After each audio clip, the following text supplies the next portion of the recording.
Hello, dear friends. In a consumerist world, a person defines his attitude towards other people based on the friend of four criterion. More precisely, it's not a person himself, but consciousness that divides people. And the fight between people is going on, including the one based on the religious identity, meaning a person's affiliation to one or another religion. And here I would like to note, it's not to one God, but to religion. In a consumerist society, this generates controversy, strife, wars, and the struggle for power of several individuals over entire humanity, because they have decided that they are closer to God, because they have appointed themselves mediators between God and the human. However, there are definitely contenders for their places too, who claim to the masses that precisely their scriptures and interpretations are true and undistorted, and that it is they who can lead to God, while all the rest is a delusion that leads to hell. Religions have existed for thousands of years, but there is no peace. Religions that are meant to unite, they divide people.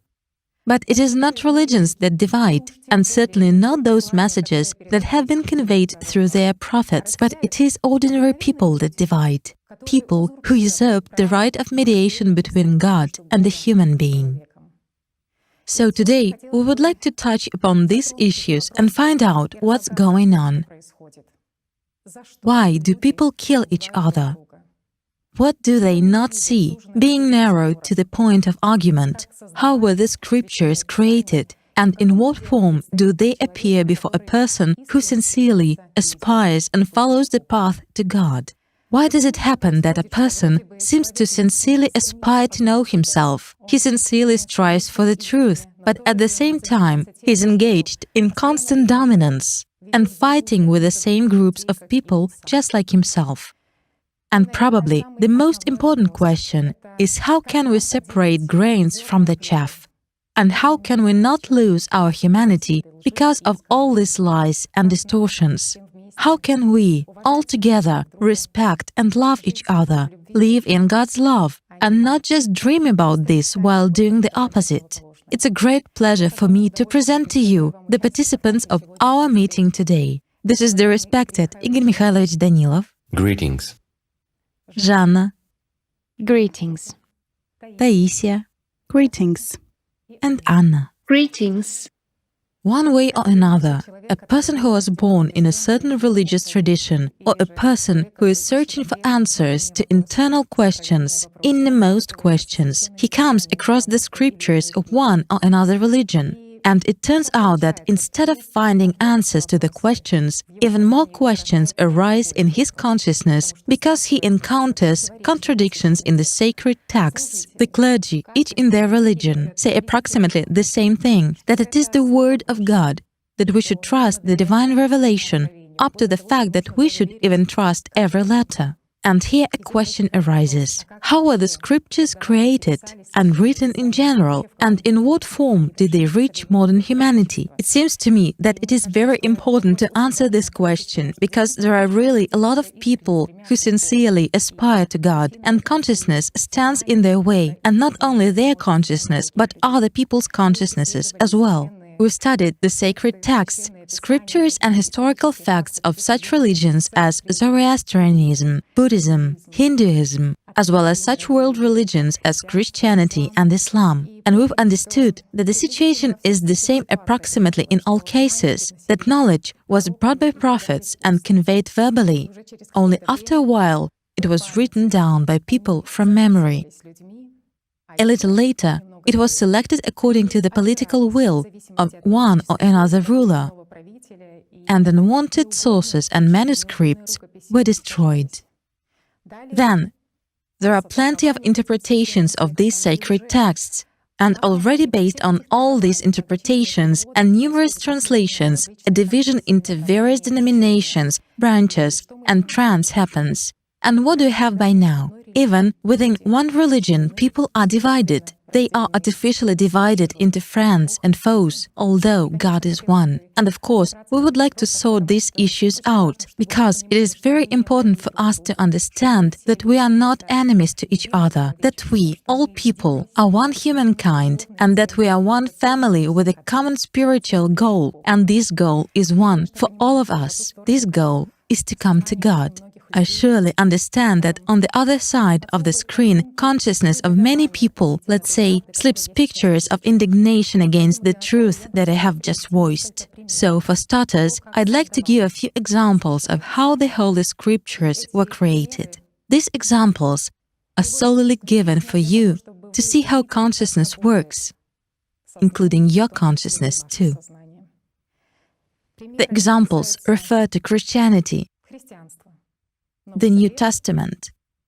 Most of these books were written within a period of 2 generations after Jesus Christ had already left. Now, I'd like to read out one historical fact, what Eusebius of Caesarea mentioned. He was the father of church history who lived in the 3rd century AD. In the book The Ecclesiastical History, Volume 3, regarding the Gospel of Mark and who Mark was, we read the following. Mark, having become the interpreter of Peter, wrote down accurately, though not in order, whatsoever he remembered of the things said or done by Christ. For he neither heard the Lord, nor followed him, but afterward, as I said, he followed Peter, who adapted his teaching to the needs of his hearers, but with no intention of giving a connected account of the Lord's discourses. Well, and in other words, in loose interpretation, a person conveyed what he had once heard from someone. From someone, meaning already through a mediator, that is through... It turns out to be so. He had never been near him and depending on a situation, well, I can tell you, for example, we engage in something, right? Elementary.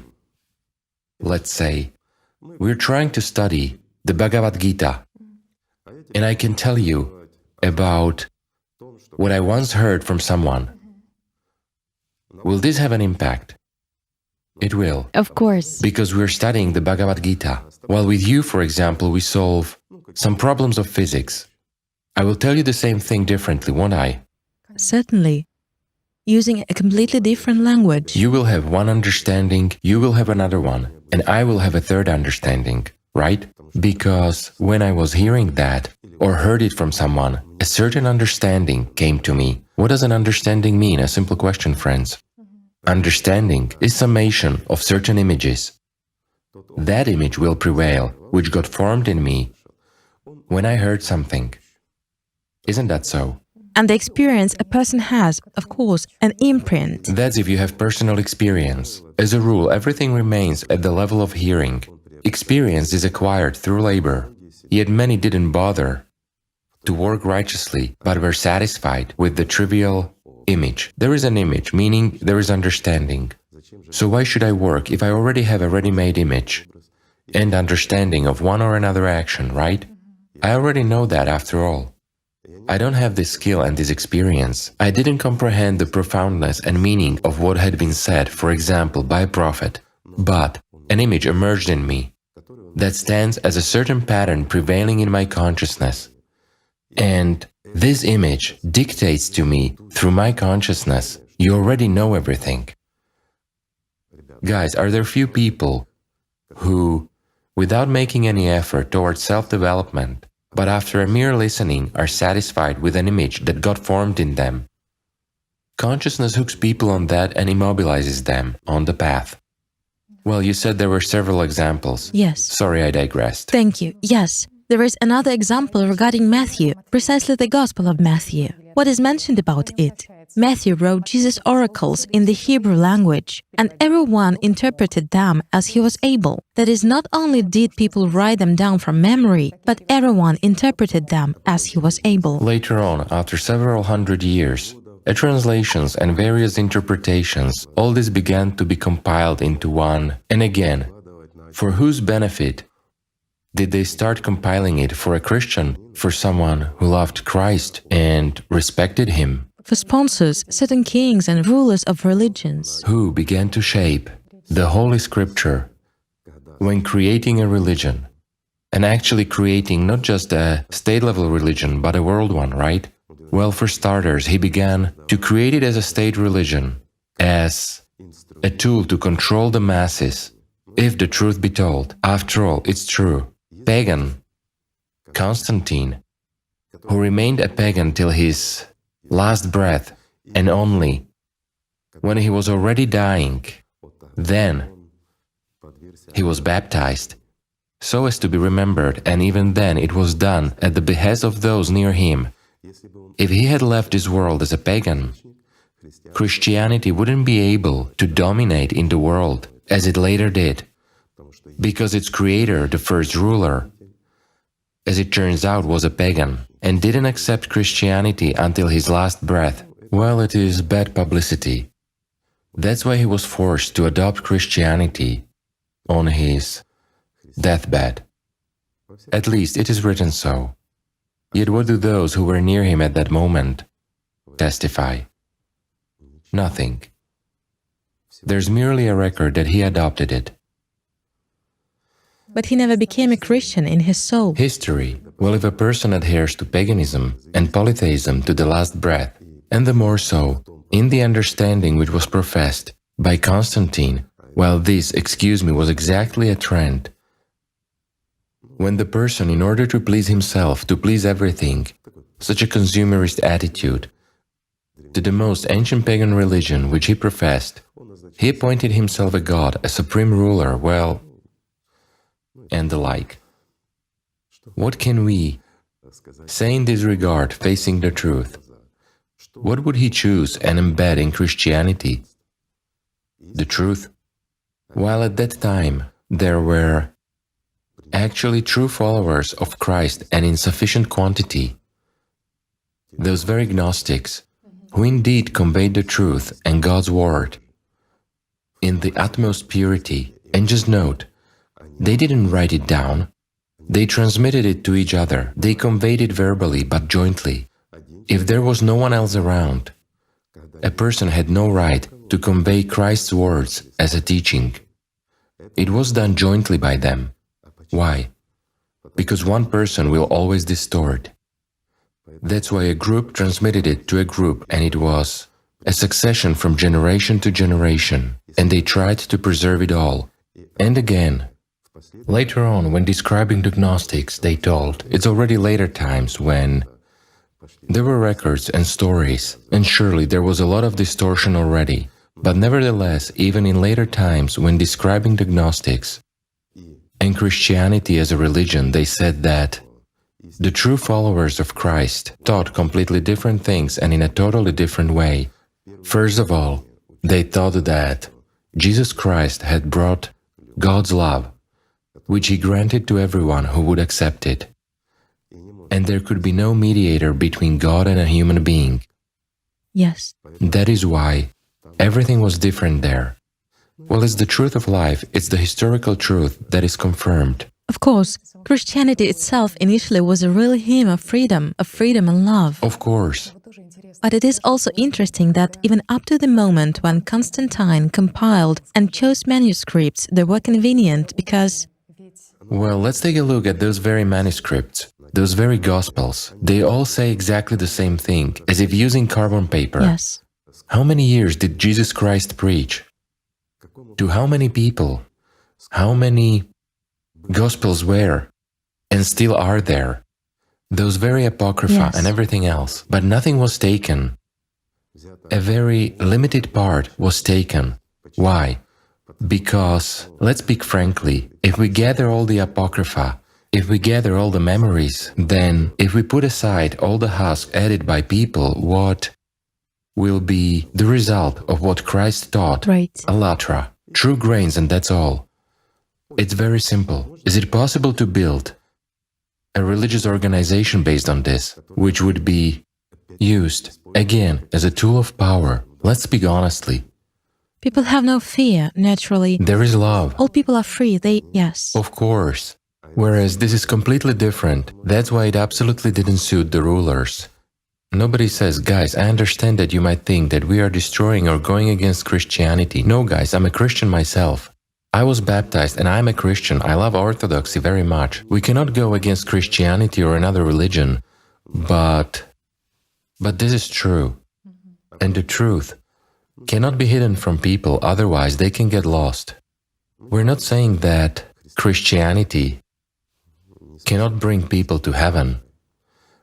But let's face the truth. Christianity was divided into many rivers, rivulets and streams. And each of these streams says that only they have the truth, holding in their hands that very Bible of Constantine, which was corrected and changed thousands or even more times after his death. Well, that's also true. So holding this product in their hands, they say that it is the Word of God, which hasn't been subject to any distortion, that it brings the truth, but only they can interpret it correctly, and only through them can you, my friends, come to heaven, meaning they hold the keys to heaven in their hands, while the rest of people do not. The rest are just chatterboxes. Well, isn't that so? I would also like to raise such a question to understand how human consciousness actually works and whether one should trust one's memory or not. What was transmitted by people verbally? And this is very important for our skeptics and those who sputter. But it's not them who sputter, but those demons in people's heads, because the truth doesn't suit demons first and foremost. If a person lives under their control and guidance, the emotion of indignation boils up in him. The aspiration of knowledge disappears in him. He is satisfied with those images in his head that he allegedly knows something.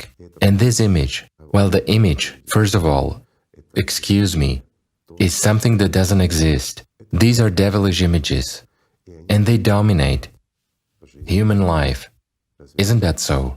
It is. So, in order for these images not to be your guides, not to be your Susanins that guide you to hell, guys, you need to work on yourselves, you need to study.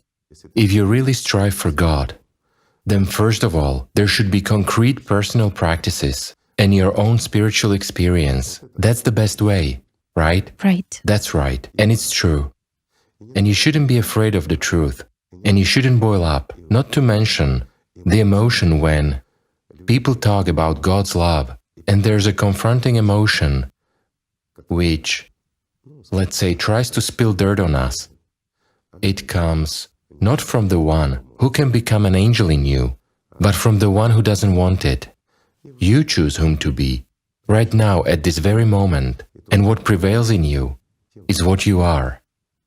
Yet remember, to serve the inevitably dead means to be dead, whereas to live with love from the living one means to be alive.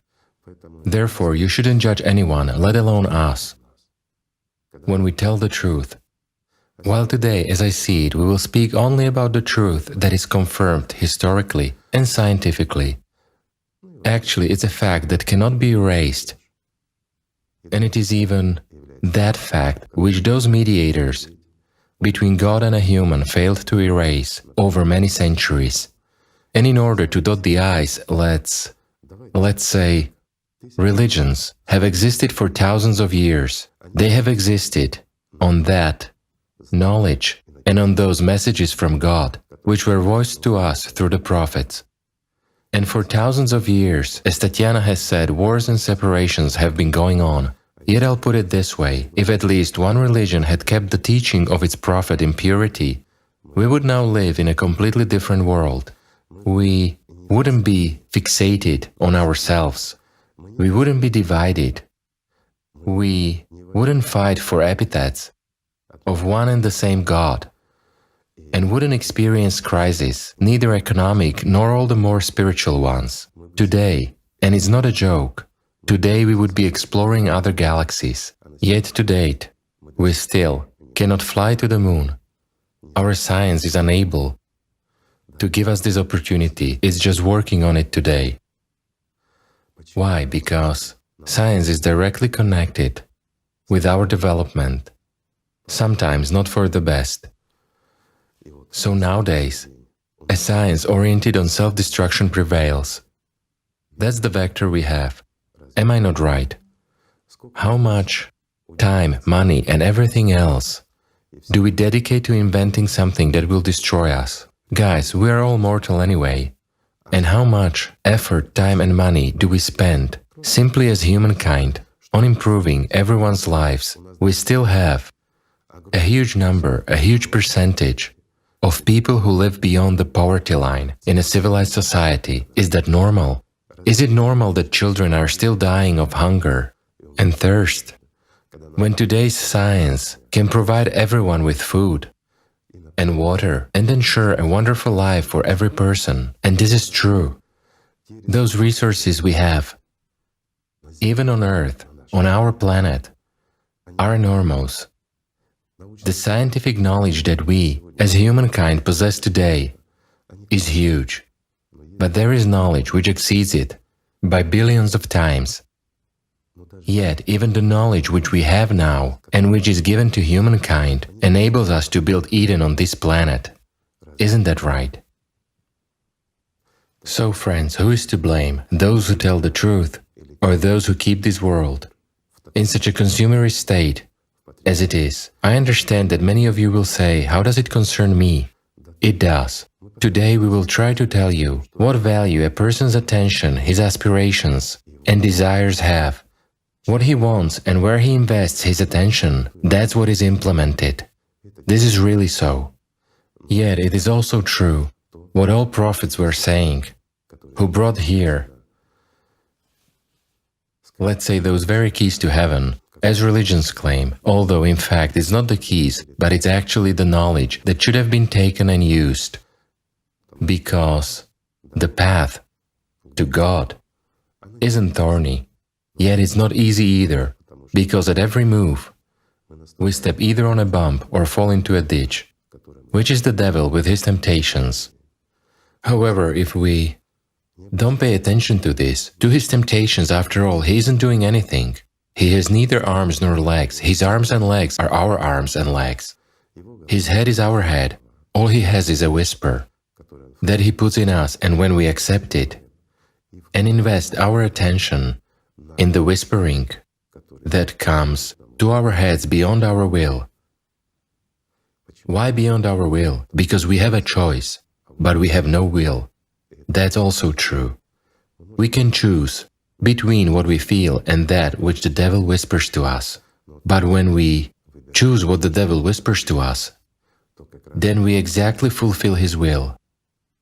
This is true. With our choice, our attention, and our lives, we implement his plans for destruction. I'll give you a simple example. We are all divided into languages, into countries. We are divided in our own families. We are divided with our friends. After all, sometimes, quite often, we spit on our friend's back. And together with a friend, we spit on someone else. They say, our consciousness works that way. That's our psychology. No, that's how beasts behave. But not humans. And it's not psychology. It's a real impact.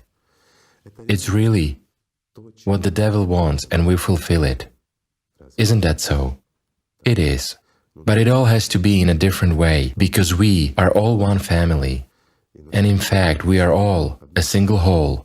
However, in order to understand why it happens that way, and why it is convenient for the devil, why it is convenient for him to divide our attention and disperse it into a multitude, I'll put it simply, so that all of us together wouldn't invest it in a single whole. Why? Because the future will change if all of us together invest our attention in one goal, because that goal will become a reality. I think perhaps, if the time comes, we might talk from the perspective of physics as well, why it happens that way. Great. If we have time today. Meanwhile, let's talk about those substitutions and changes which Tatiana started talking about. It might seem that they are petty and unimportant. No, friends, they are important.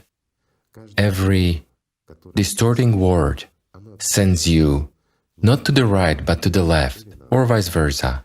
Imagine that you need to come from point A to point B, and you use a map, and instead of directing you along a straight road, the map sends you in a completely different direction. Such a broken GPS navigator, leading you completely in the exact opposite direction. Those substitutions, alterations, and distortions of the true knowledge that the prophets brought are exactly the broken GPS navigator leading us in the exact opposite direction. Yet, when we go in a different direction from where we aspire internally, while all people aspire, even atheists, they all want love and peace. In fact, personality of every individual, including that of an atheist, aspires to come home, to come to God, to the world, where there is no death. And this is also true, unfortunately. Why unfortunately? Because we ourselves oppose it. Just by listening to the devil, by merely listening to a voice in our heads, we cease to be a human, become a beast and live by its law. That's why we create weapons, that's why we split up. It is beneficial and convenient for the devil, but it contradicts the very understanding of human, not to mention humanity. Therefore, it's very important to preserve the knowledge that has been brought in purity and integrity. As for how the system or that very devil was interfering with that, we will now try to figure this out. Sometimes people didn't even notice how they were doing that evil. Why? Because they didn't live by God. They didn't live by God's love. They didn't know the truth and never professed it, but they were excellent translators or good historians. They heard, memorized, and conveyed as they were able to, translated as they understood it, because it had no value for them, because the greatest value for them was other people's respect. Sometimes even translators who saw that they were introducing modifications and distorting the essence and the truth, they kept silent about it. Some even tried to justify themselves, yet preserving these distortions. Why? Because society accepted them that way. If they had told the truth, society wouldn't have accepted them. Why? Because that would have contradicted the goals and objectives of the organization itself, the organization where a mass of people stands between God and a human. Although, in all religions, all the prophets said the same thing: no one can stand between God and a human. Well, this is true. Let's proceed. All right. Let's find out how our consciousness works.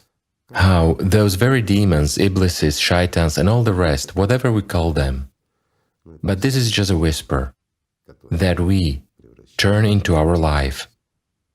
And how that whisper changed and distorted the truth given to all of us, and why it was necessary to renew this truth later on, and why other prophets were sent with the same truth, absolutely the same, and why we are doing this again.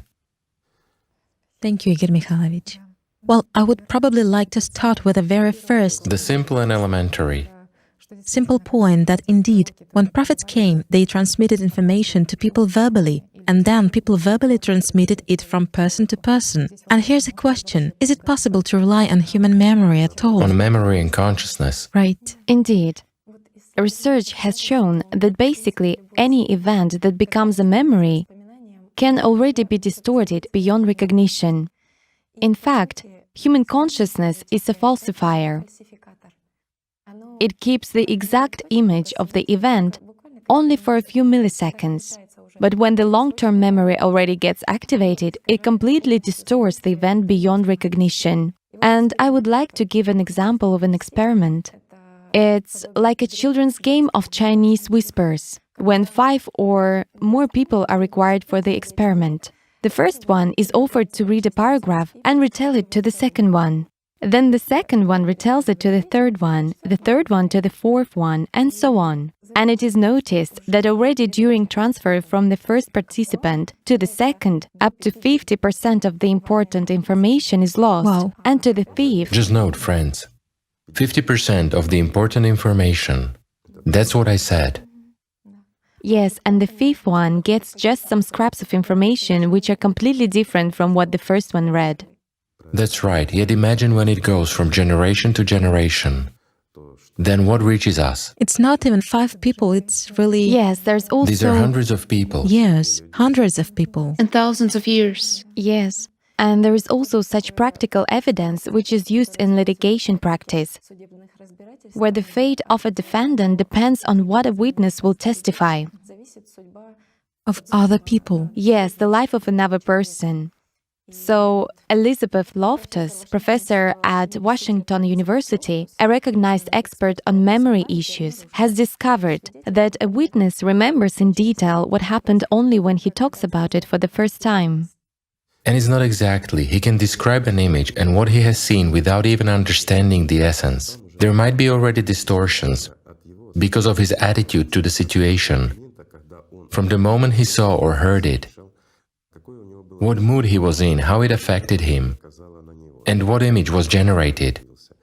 Because again, we return to images that include all of our, let's say, sensations, emotions, and everything else we have perceived and how we understood it. That's why, indeed, it's as close to the truth as possible in the understanding of this person. Yes. Excuse me, I've made a correction, but it's true. Well, with each subsequent statement, the accuracy of such testimony is decreasing. Yes, it's decreasing. Even with one person, and there is no need to pass on to... And with one, yes, the same person. One and the same person, if we ask him about the same event that he witnessed or participated in, there will be distortions as long as questions continue. Moreover, if the same questions are asked by other people, he will have to tell the same story 10 or 20 times, and sometimes legal proceedings can last for years, and the witness has to speak dozens of times. Everything will eventually come to... There will remain 20–25% of what he originally told when he tells this for 10th or the 20th time. Why? Because by communicating with a person, by imposing images on him, I mean, when a person asks him a question, he imposes an image on him. This image begins to gradually destroy and break those images that emerged in him, replacing them with others. And in such a way, at the beginning, when a person tells about it for the first time, he tells from the perspective of the image that he has formed. Later on, imagine when 5 or 6 investigators talk to him, for example. Each one, someone was antsy, someone was nervous, someone, let's say, was talking with pressure and asking the same questions but a little bit differently, a little more assertively or something else. Somewhere a person felt fear, somewhere humiliation or something else, some worries, emotions. And these are micro-images that enveloped the main image, destroyed it and created a new one. Thus, after 10 to 20 questions, he will have a completely different image formed. Yet he spoke frankly and honestly back then, and he will speak frankly and honestly afterwards too. And that's exactly the art of investigators, and especially of judges, to understand and know it all, and yet to pull out this truth. Yet do you know where the truth is? It's in those 20% that's left. Exactly, they might be a certain basic foundation of the story that actually happened. That's how our consciousness works. Again, the interaction of, let's say, consciousnesses between people destroys and creates an image. Yes, that's the practice of a psychologist. While we would like to offer our viewers who may have doubts, or in order to verify this research, to conduct their own experiment. After watching the video, people can take either this video or some other one, and after watching it, after a while, they can try to put down on paper what they have watched and remembered. And then watch the video again and compare what they had written down with what they watched for the second time, for any distortions and interpretations that simply change the meaning. For the presence of images, right? Yes, for the presence of images. To write down immediately the first image that got formed. Yes. Then watch it again, preferably after 2 or 3 days, and compare your insights with the ones you have written down, but it's necessary to write it down in more detail to correctly describe the image that got formed in you. I mean, what you have seen, what you have remembered. And the difference will be significant. Many people will have a question, is it possible to get rid of this? It's possible. Right. But the truth is needed for that. You need to live by truth inside yourself first of all, and not to give in to whispers and those commentators. After all, everyone who, even now, our friends, you're watching, and you have a discussion about each of us going on in your head. Why? We actually give some information And this information can give rise to a range of associations, some memories or something else. But why do actors, in your heads, start discussing us? And discussing in general, why we do this, who we are, and what right we have. Guys, what right do we have, as human beings, have to be silent and tell lies? To hush up the lie. Isn't that so? It is. Do we have such a right? And you, my friend, too? No, we don't. That's why we speak up. And what right do the actors in your heads have to destroy your lives? Look, I said it many times, but I'll say it again. There are people who live easily, live in love and joy. Why? Because they forbid their actors, firstly, to dominate them, and secondly, to load them like a barge with bad news, doubts, all kinds of filth and rubbish. These people are akin to birds. They fly in the sky in the bright sun and enjoy the vision. It doesn't mean they are so careless or anything like that. No, they're absolutely reasonable, educated and smart people. Why? Because it can't be otherwise. And this freedom that they get is born because they stop living under the dictatorship of strange voices in their heads. And then they see the truth. However, there are people who constantly listen to these actors that load them up with all that rubbish like a barge until it drowns. And we, as humans, have the right to choose how to live, like a heavenly bird or like a drowning barge loaded with filth. We carry throughout our lives everything that we accept. This is worth thinking about too. Indeed, thank you very much for this answer, because one really understands that pictures, images are actually a tool of consciousness, which it can substitute and distort anytime, whenever it wants, when it's beneficial for it. Sometimes it doesn't even give an image right away, but a slight whisper, a slight doubt, or a slight thought. Afterwards, when we put attention into its whispers, start listening and forming it, then we draw this image. It can throw into us again that very demon, throw in a light contour of an image, and slip an emotion. And further on, by listening to it and being guided by this emotion, we draw a whole picture from the images. We invest our attention, we spend our lives on drawing an illusion. Then our whole life is just a useless and meaningless illusion. And no matter how much we indulge ourselves here, no matter what we strive for in this life, all our achievements are nothing. Why? Because human life is very, very short. In fact, a person lives one instant, one day, that passes very quickly. So is it worth spending it on some illusion, some image that doesn't correspond to reality? Or maybe we should fly up into the sky, be free and unrestrained, be honest, be a human.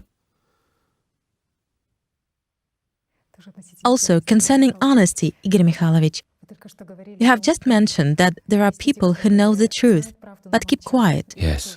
And we have also come across a very interesting study on why people continue to distort information and why they conceal facts. But the figures are such that more than 55% of people keep silent about the truth, either about themselves or about people close to them, in order to save, as they say, face, in order to seem but not to be. While 22% are silent about this truth in order not to, say, enter into some kind of confrontation with other people, so as not to violate such good, The course of events. respectable, To save face. to maintain even good, friendly relations with False but friendly. these people, false but friendly. As for the others, they want either to rule the society or to have power. The others act for their own benefit. Well, that's clear. Yes, I mean, you just understand, you precisely begin to ponder, if you are silent, what category of people are you in? That is, you In the understand category of a liar. the only one. If you know the truth and don't voice it. And there can't be anything else. If we are talking about the truth, it doesn't matter if you're telling lies or keep silent while knowing the truth. You're still a liar. If you know the path to God, but don't tell it to others, you won't get there yourself. Because keeping this secret as your own, you will lose it, because you're a liar. Isn't that right? Even a simple example. A person knows, feels, walks, but he doesn't bring anyone with him. He doesn't tell or share with anyone. So, he works for whom? For Shaitan. Yes. And if he works for these demons, then he's against God. When he comes to the very door, he won't be able to enter it. That's the point.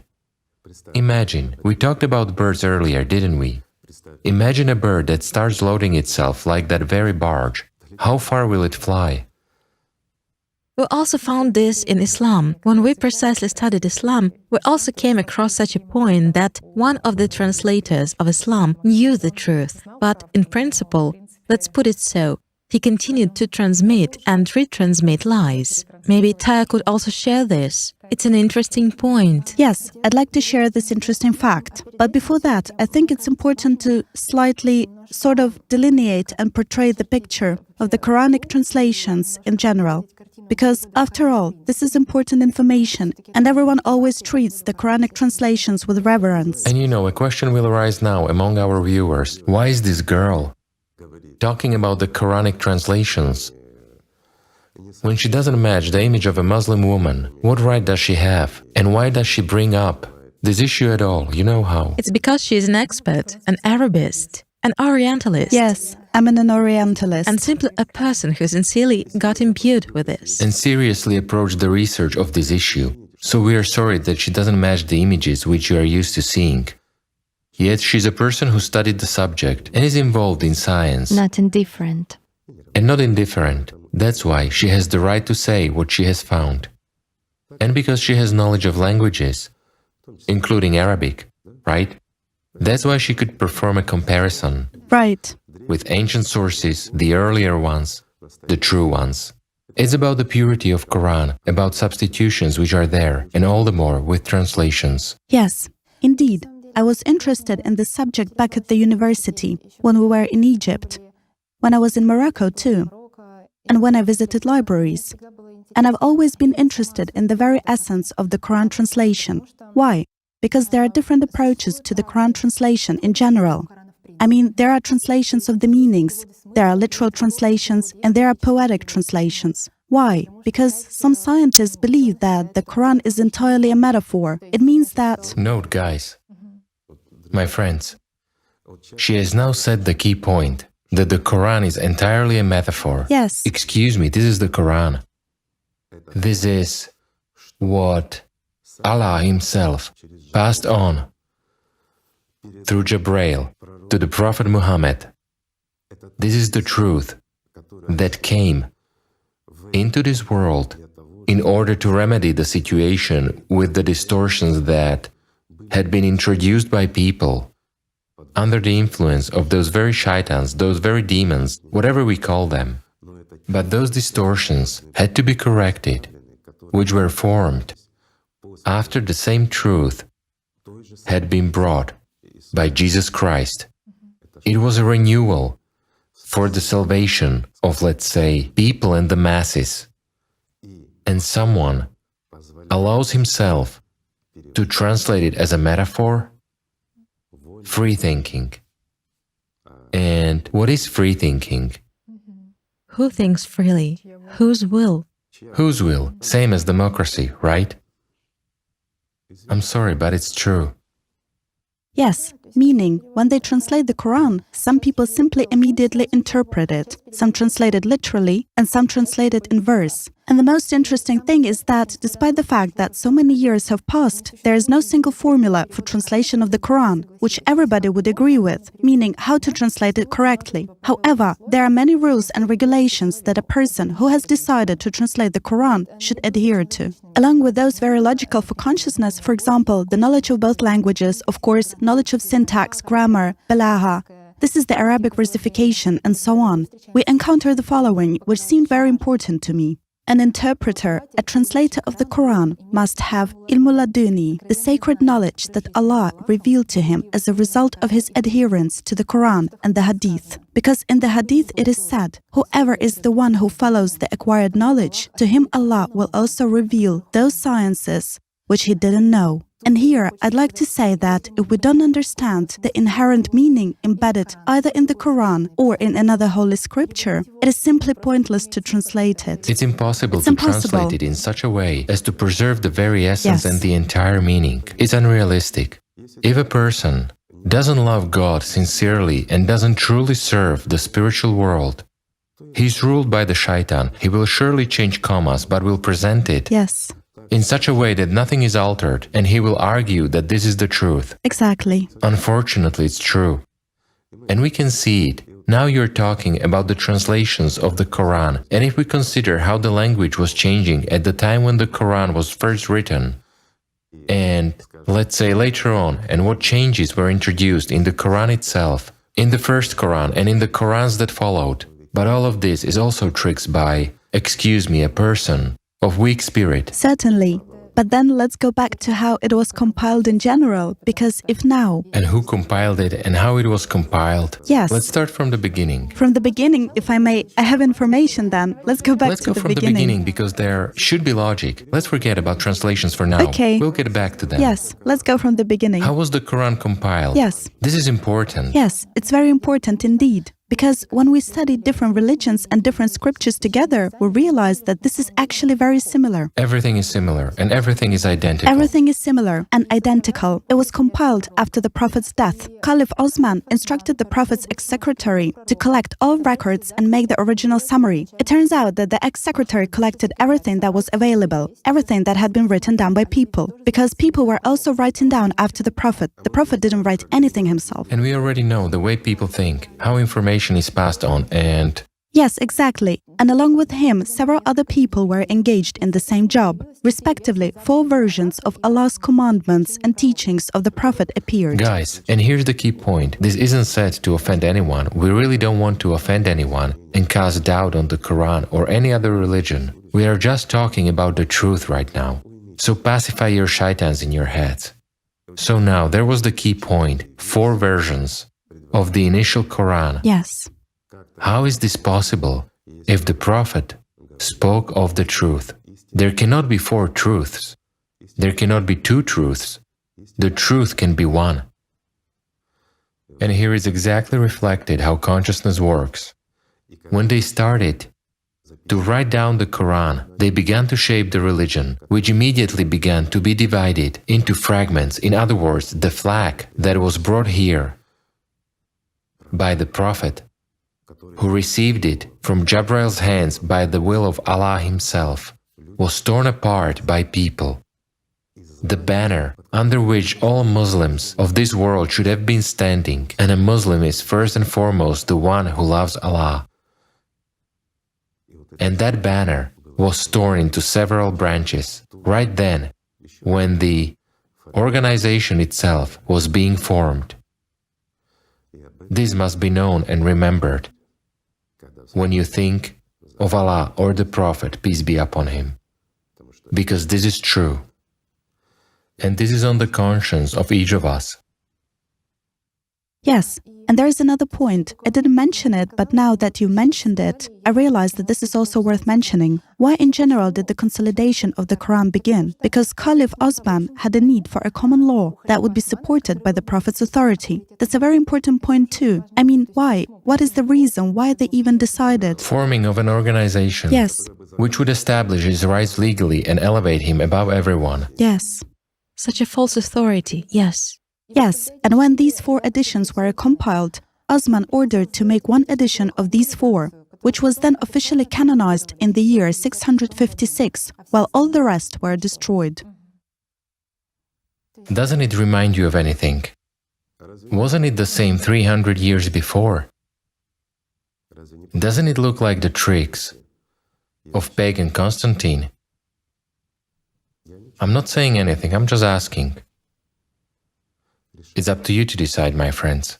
And you know what else is the most I can't move my tongue to call it interesting, but it's the most incredible thing that, precisely as it may seem, codification of the Quran, on the contrary, was supposed to unite the Muslims. But the Quran itself and the teaching that the Prophet had brought in, it was supposed to unite the whole world. Yes. All people. And all people were supposed to be Muslims because Islam is the religion of love, which would unite all people of this world. For that purpose it was sent down. And for that purpose, Muhammad was appointed the last prophet by Allah Himself. He was chosen among all the people who lived in the world at that time. And what happened? What was the result? Let's ask the researcher. As a result, the codification actually caused very sharp disagreements among Muslims. Of course. Because many Muslims remembered what the Prophet had said, because not so much time and not so many years had passed since the Prophet's death. And so different trends appeared. Absolutely right. That's how it happened. In addition, many people became interested in creating their own branches. When they saw that an official dominant trend, a religion, let's put it so, was being formed.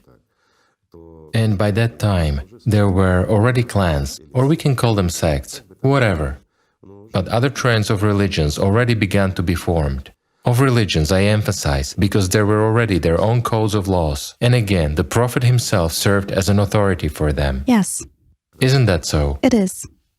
But there were also those who, like the first Christians, who were also first and faithful. I emphasize it again, to Allah and to the Prophet, who preserved the truth and preserved it for a long time. Well, throughout, let's just say, for more than 1,000 years. But there were very few of them, and they didn't even advertise their presence in the world. Why? Because those organizations had power, and those people understood very well that everybody would rise against them. But they were responsible for the truth and held the banner of the Prophet firmly in their hands, waiting for the renewal of the truth. Well, such things happen too. Not all people obey demons in their heads. And the Prophet said exactly about this, that one should not obey the demon. One should love Allah and serve only Him. Isn't that right?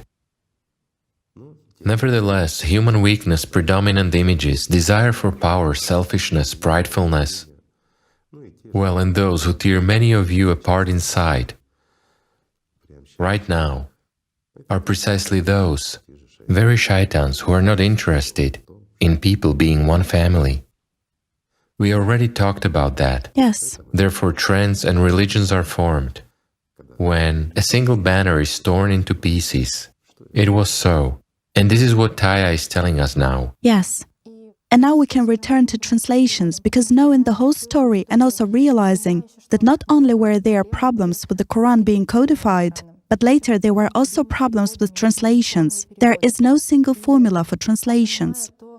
And realizing what you said at first, it resonated so much. The fact that there are actually so many people who go to Allah sincerely, really sincerely, and on the way between them and Allah there is consciousness puts barriers between them and God. Of course. And these barriers often appear tritely due to the fact that people translate it incorrectly. Yes, but the devil always forms obstacles. Yes. He's interested in people not getting there. It's not beneficial for the devil when a person comes to Allah. It's beneficial for the devil that a person serves him after death too. Yes. Because a human merely serves as a source of food for the demon, for the devil, for the system, whatever we call it, both during life and after death, because becoming a subpersonality, you still pay tribute to the master of this world, right? But in fact, he's not the master of this world. The master is someone who, let's say, possesses power. And so, we give the devil power through our foolishness. That's why he dominates. Yes. And here is one of the examples when a translator's error has spread out like circles on the water over centuries. And it still exists, as it turns out. I would like to begin with the actual examples of substitutions, if I may. Yes, go ahead. A vivid example of such a wrong translation is the term God-fearing, as it is translated in the scripture and in the hadith. I emphasize, it's just the way it is translated. It doesn't mean that this is so. Its meaning. Yes, in Arabic, this term is pronounced as taqwa, and it is translated as God-fearing.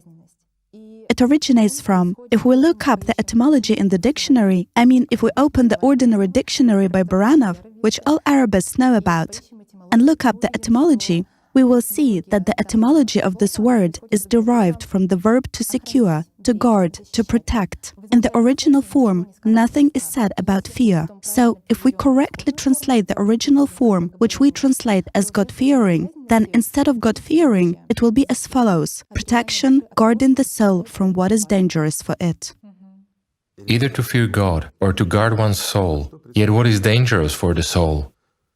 Demons in the head, the actors, who palm off foolish things on you. And the most upsetting thing is that this particular error isn't inattentiveness on the part of translators, but, I quote, adherence to traditions and habitual perception, as they say. So, even having knowledge that this word isn't related to fear in any way, that it isn't said there about fear before Allah, the translator, as he himself says, makes his choice in favor of traditions. And the point is that if a person, either a Muslim who is watching us now, or a person who came across the Quran, it doesn't matter if he's a Muslim or not, or a person who will just be interested, let him see how many times this word, which is translated as God-fearing, is found in the Quran, and how it affects the mood of a believer. Multiple times. Multiple times, yes. Very many times. As an example, we can refer to a piece of the first ayah of the Surah An-Nisa, Women. First, I will read out the wrong translation, or to be precise, the translation that is widespread today. Which is adopted. Yes, the adopted translation. And is considered to be correct. Yes. Go ahead. O mankind, fear your Lord who created you. It's important to mention here that both in this and in the following examples, in the Arabic language, all derivatives of the verb that we have just analyzed with you are used. The correct translation will be as follows: O mankind, protect or guard your Lord who created you. Well, it seems to me the difference is obvious. For example, let's also take Ayah 76 of the Surah, the family of Imran, the translation which is considered to be correct today. Whoever fulfills his commitment and fears Allah, then indeed Allah loves those who fear Him. The correct translation is, whoever fulfills his commitment and guards Allah, then indeed Allah loves those who protect or guard Him. What does it mean, those who protect and guard Him? Yes, that's the question. When we, let's say, take the true knowledge, the understanding of this process, we understand that to guard God means to guard the connection with God, to guard this perception through feelings. And what does it mean to protect God? God doesn't demand, well, it's ridiculous that a human should protect God. By the way, a whole religion of misunderstanding of what it means to protect God was born on this. It was a predominant, huge religion. That's not the point. The point is that to protect God means to protect from demons in ourselves, to protect in ourselves our love and our feeling, our understanding of God, and our understanding of the truth. This protection takes place inside. It's a battlefield inside of a person himself. And when we defend the position, when Shaitan says in our heads, you should be afraid of God or you should not love, well, you don't listen to it. It's not that you argue with him, but you don't perceive it at all and you don't listen to it at all. It's like barking, distant barking of someone else's dog. It doesn't exist for you. Then the demon stops talking about it, then you protect God. It doesn't mean that someone said something and you attacked him. Well, it's like a beast. The main defense is within you. And when you bring this understanding to everyone, wake up those who sleep, and convey this truth to others, then you protect, then you serve, then this is the truth. But when you sit and fear God, you will never come to Him. Well, if I, for example, I don't know, if I'm afraid of something, of a spider, will I take it in my hands? Of course not. Excuse me, if I was afraid of you, would I sit with you now? If you were so scary to me, if I had a phobia of you, for example, how could I sit here? Except for this one. It's a joke, excuse me. But it's true. If we are afraid of someone, we'll never go to him. We cannot feel love for someone we are afraid of. We cannot feel the one we are afraid of. God is good. God is love. It is that highest and brightest, which gives life eternal. It is what our soul reaches for. It doesn't reach. It's a wrong expression. Even I have now said some common phrases, while in fact, the soul belongs to that world. It's part of that world. It's our portal and our door. It's that heavenly gate through which we as personality can go to God's world and be a part of it. Become the one who people call an angel, that is an immortal being, and a genderless being. This is also important, because here we are all distinguishable and divided, whereas there we are all one. We are part of one beautiful infinite world. That's where each of us aspires as personality. And just imagine that we are afraid of that. How can one be afraid of happiness? That's ridiculous. But a demon would want us to fear him, for the devil rules through fear. Similarly to how rulers rule through fear. It's a very convenient form for those mediators between God and a human, in order to command people like slaves, to impose fear, because through love you won't dictate. How can you control a person through love? You can only negotiate, while through fear one can precisely control. Hence there's the word slave in Islam and in any other religion, and hence there's a fear of God.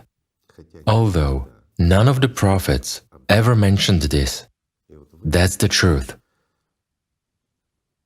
And you should remember that.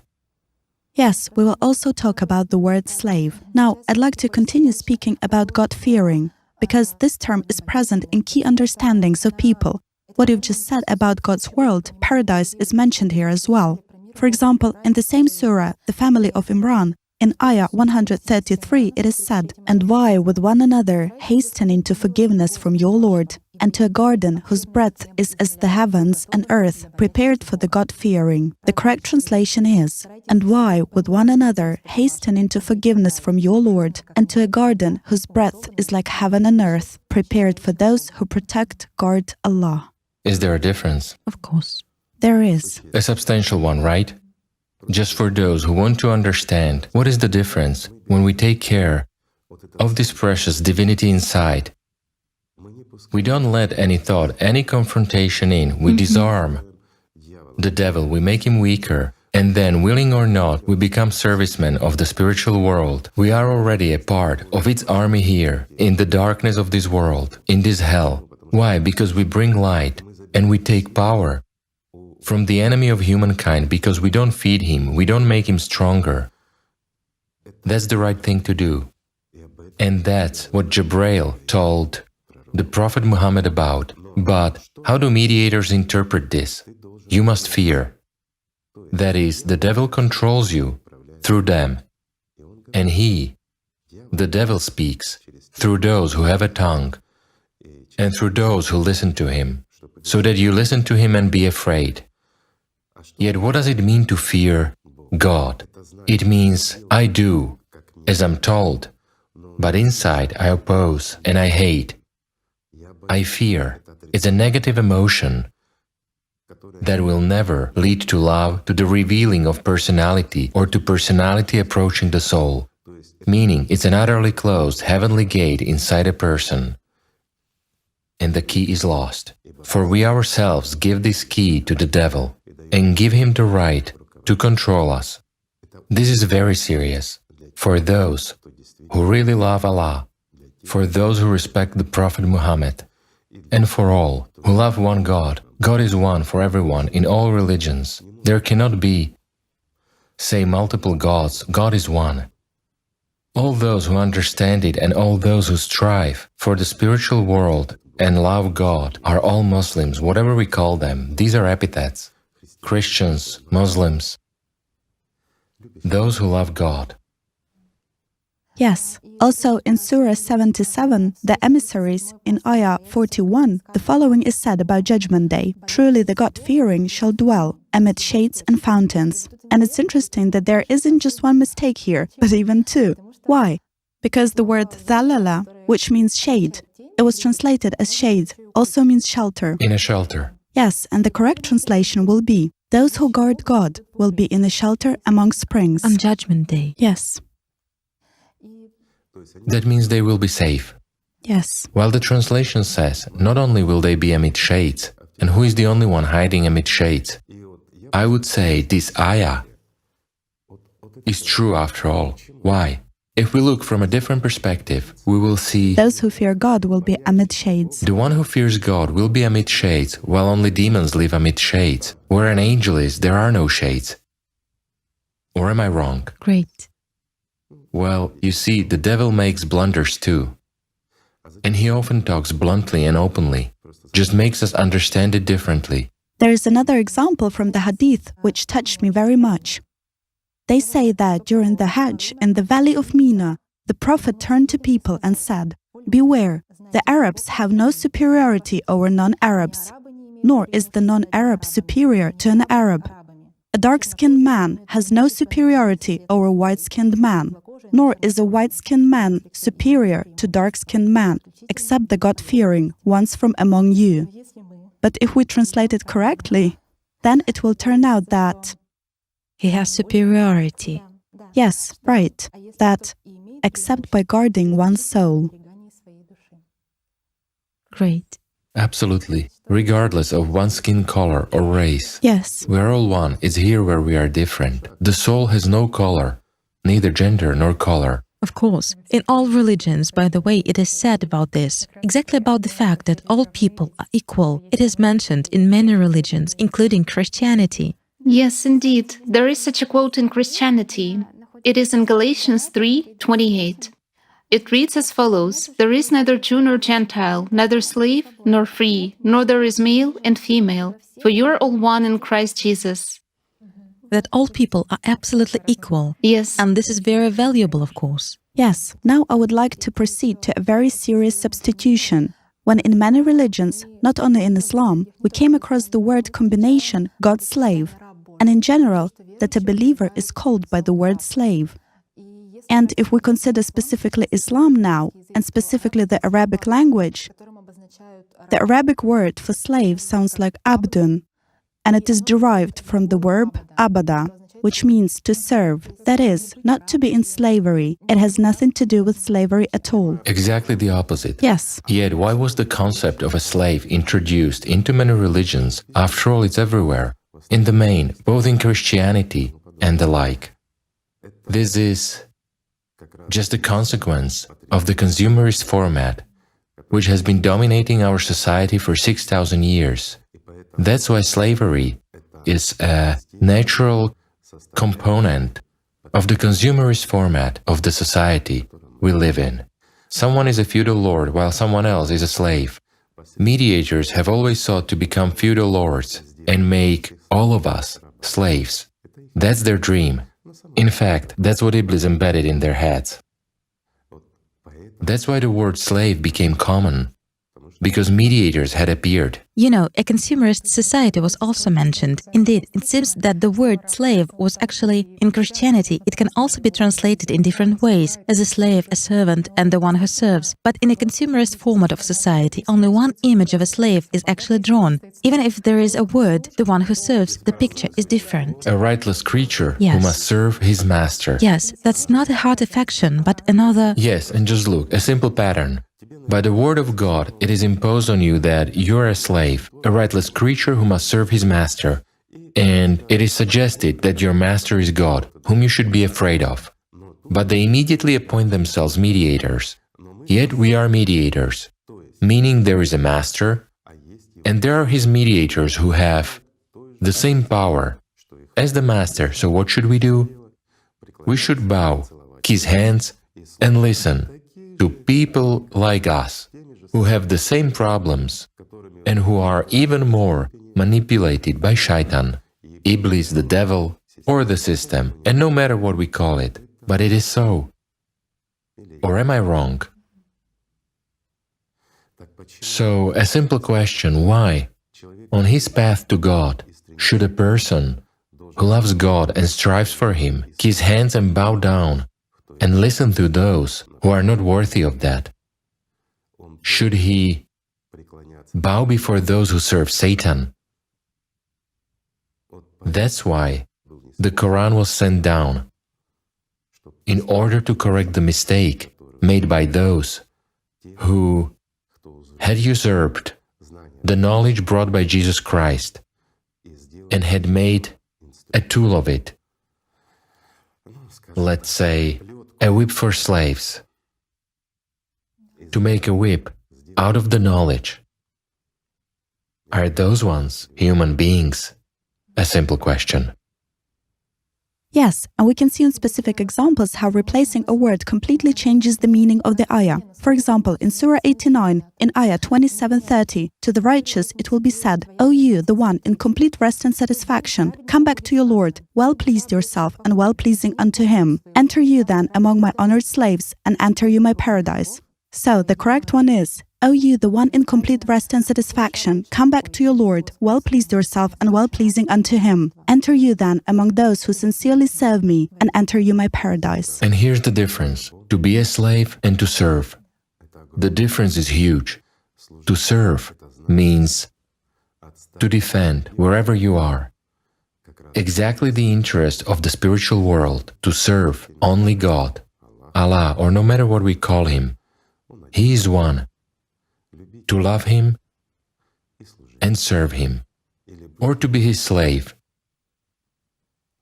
driven by His guardsmen. But does God have mediators? Did He put His guardsmen over us? Did at least one of the prophets say that? No. The prophet said something different. The prophet said exactly that there are no mediators between God and a human. So where did they come from? A simple question. The devil put his people in the truest sense of the word, and we agreed to that, and we accepted it. Isn't that what all religions say, including the Quran? Yes, I should say that the topic of mediators is very speculative in Islam. It cannot be called any other way, because there is such a notion that if a person wants to start reading the Quran, there should necessarily be an imam next to him, a person who explains the Quran to him, because it is believed that a person cannot understand the Quran himself. He must have someone who... Isn't it like that in the Bible? Isn't it like that, pardon me, in the Torah? Isn't it like that in Buddhism or somewhere else? Interpreters are everywhere, yes. Yes. Should there be a mediator everywhere? The devil will not leave a single one going to God without appointing someone to look after him. Hasn't it been mentioned in more ancient religions? That's why it was said, be careful and go only with your friends, but do not go with masters. Is there a difference? Well, we are making the same mistakes again. We begin to go to God with masters and not with friends. Yes, and it is said in the Quran, we send down the Quran to you, and it is simple. We sent it down in a simple and clear way. Read from the Quran that which is easy for you, because it is simple and clear. And I would like to say about the closeness of Allah too. This is Surah 2, Ayah 186. It seems to me that it is very important. And when my slaves ask you, O Muhammad, peace be upon him, concerning me, then answer them, I am indeed near to them by my knowledge. I respond to the invocations of the supplicant when he calls on me, without any mediator or intercessor. So let them obey me and believe in me, so that they may be led aright. Meaning, about the fact that God Himself says that, address me and call on me, and maybe you will be rightly guided. In particular, regarding mediators and the fact that it was forbidden, and it was mentioned in one of the most famous ayat of the Quran, Ayat al-Kursi. This is Ayah 255, Surah the Cow, which has 286 ayat in total. And here, of course, it is interesting that this ayah is one of the most famous in the whole Quran, and precisely there it is said about mediators, although it was originally translated incorrectly, in fact. Allah, there is no deity except Him, the ever-living, the sustainer of all existence. Neither drowsiness overtakes him nor sleep. To him belongs whatever is in the heavens and whatever is on the earth. Who is it that can mediate before him except by his permission? And is the right translation. While in the adopted translations it is said, who is it that can intercede with him except by his permission? But it's a very big difference in the meaning and in the result which then happens. It turns out here that they have the right to intercede for someone. Yes. Because Allah Himself has appointed such people. Isn't that so? Yes, because regarding permission, to who is allowed to be a mediator between A human and Allah. Yes. It is said there is only one. Allah entrusted that to solely one person from all humankind. Yes, it's the Prophet. It is to the Prophet Muhammad. Yes. Yet, why then there is such a simony, that everyone considers himself a prophet worthy of standing before Allah, similar to the Prophet Muhammad himself? Why do ordinary people who serve Iblis liken themselves to the Prophet and begin to assume the role of mediators? Yes.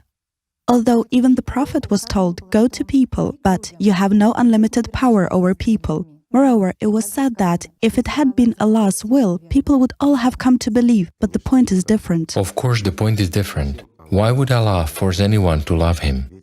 After all, the point is that only those should come to heaven who are worthy of it. And only that one is worthy who refuses to obey the devil and loves his God. Only that one will come.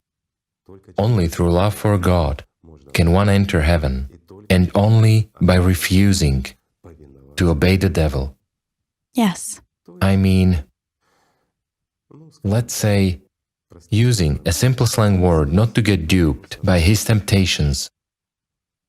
After all, he throws in a lot of temptations. Yes. In order to mislead a person. He exalts his pridefulness, sings praises to his egoism. Right? Yes. And he begins to liken, an ordinary person, mortal and sinful, for whom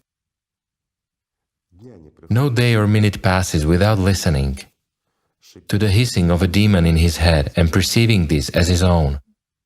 And immediately the devil whispers to him that, the Prophet was also a human. And he told the truth. That means you know the truth and you can tell it too. That means you are worthy. Allah has appointed you too. And simony begins. Here, by the way, one can also answer with words from the Quran, because this is also a very serious speculation. I read about it. There are lines from the Quran that refute such speculations. Non-believers ask the Prophet, why aren't angels sent to us from there? Then we would believe. And they were answered that if angels walked here on earth, angels would be sent. Well, nonetheless, they are actually sent. Yes. A simple example. Didn't Lord send Jabrail to Prophet Muhammad? Didn't he send that very Jabrail, or as they say in Christianity, Gabriel, to Mary and to many others? Didn't he send angels here to help people? He does send them. I'll put it simply. If there is anyone to send them to, they will be definitely sent. Yes.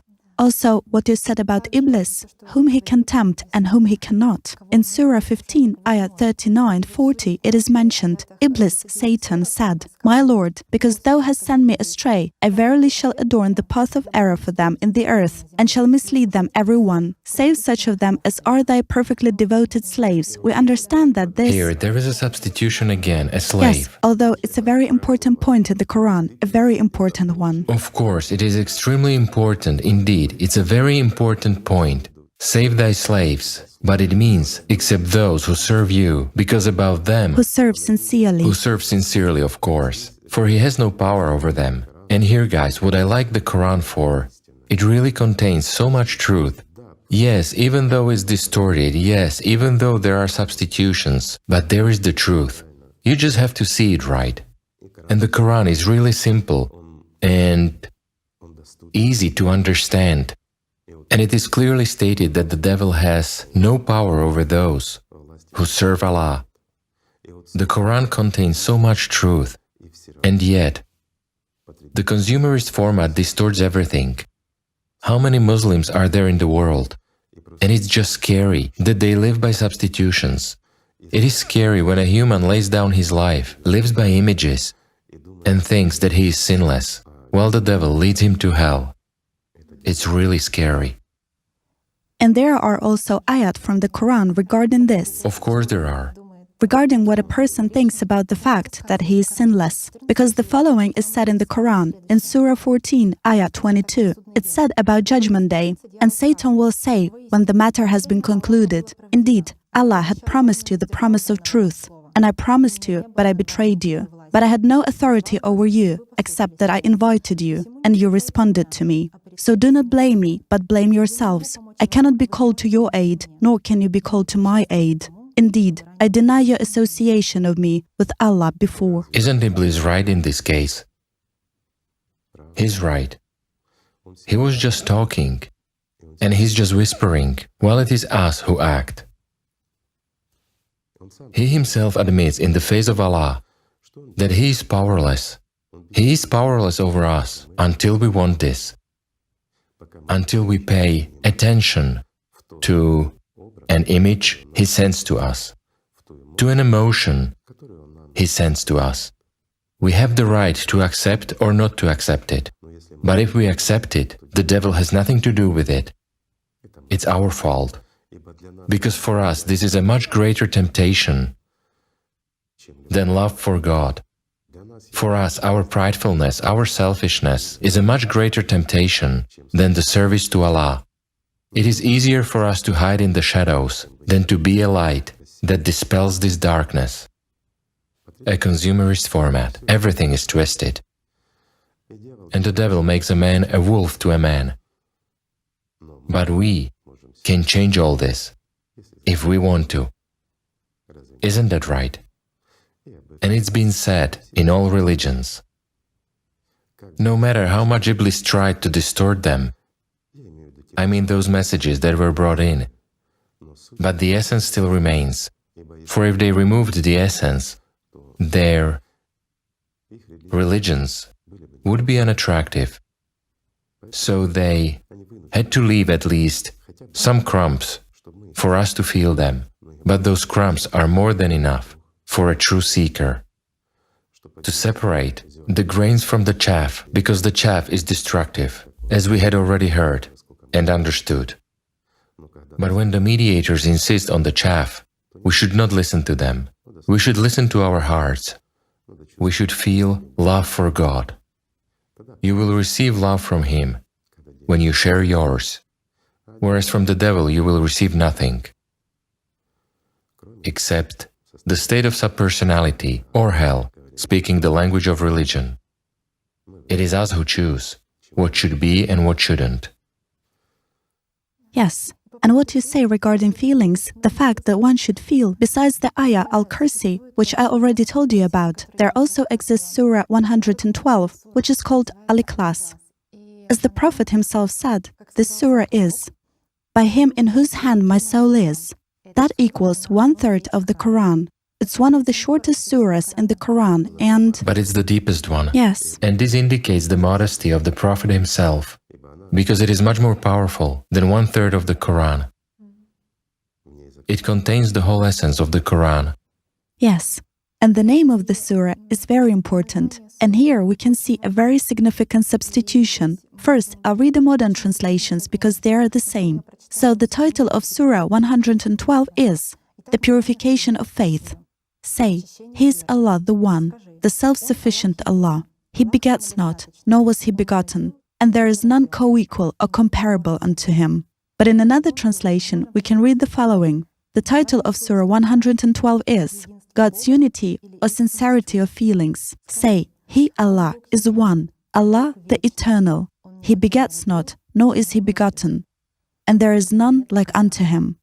So, Igor Mikhailovich, why in the title of one of the most important surahs is it said about sincere feelings? Because this is the most important.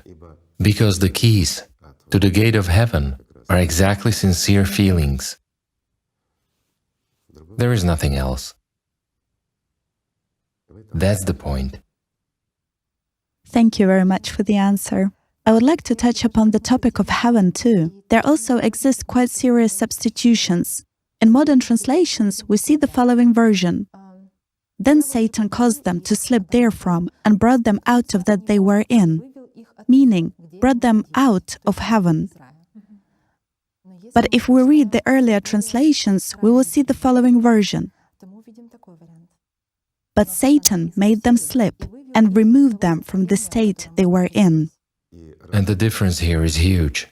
Then it turns out that heaven means a state. And by what means is it possible to bring out of this state? Naturally, heaven is exactly a state when a person is in heaven, or to put it simply, during this temporary life. While staying here, he begins to live. Already by the spiritual world, he has heaven. I mean, when he's full of love for Allah, for God, or whatever we call him, love for that one, and eternal. When he's overfilled and he's a single whole with that world, it is heaven for him. But when he stumbles through temptations from Iblis, he gets out of this state, and it turns out that a person leads himself astray from the path to life eternal and brings himself out of the state of heaven. Then there is everything, bitterness, sadness, and misunderstanding of this world. And although the world becomes multicolored, but with the dominance of what is gray and sad, then shadows appear inside him, in which all these creatures live, which kill him. But when a person lives by feelings, sincere feelings, you see, we return to a feeling, by the feeling of love, sincere love for Allah, for the spiritual world, he himself becomes this love. Well, what is heaven? Well, heaven is exactly love. God's love. Of course. And if he lives only by this, Iblis cannot lead him astray. Well, again, it's our choice. We implement what we choose. A person is free in his choice. It's his right, given to him by God, to choose life or to choose death. And this is also mentioned. Yes. And note, the devil only offers, while a human fulfills. And they came out of heaven of their own free will, merely seduced by an illusion. I wanted to ask a question, which I had as a result of everything, as a result of just talking with people who somehow heard about Islam, or with Muslims themselves, and as a result of reading the Quran and reading its interpretations. This is about what the biggest reward for a true believer is. Because I have personally encountered in my consciousness, I'll say it straight away, I'm talking about myself, and in other people's consciousness as well, that when they talk about the highest reward for a believer, for some reason, there immediately arise pictures about houris who will be in paradise, about the infiniteness of sources of both food and jewelry, although in fact... These are associations, these are imprints. Consciousness works through images. Yes. And the highest reward, what reward can be the highest? And here again, there are the devil's services. Yes. He offers, like in a supermarket, everything that is sort of valuable in this world. Well, not for everybody, by no means for everybody. But it offers earthly values, such a consumerist format. Choose, and you will have the same in paradise too. But if in this life you choose paradise as an achievement of, let's say, worldly goods, then with worldly goods you will remain. For the highest reward, for the one who serves the Lord is his love, life eternal. It is to become a part of the spiritual world. And that's all. In other words, it is that essence and that power which shapes everything, including the supermarket. Yes. So is it better to be a source of power, or that which is formed from it? That's the answer. I think there's a difference.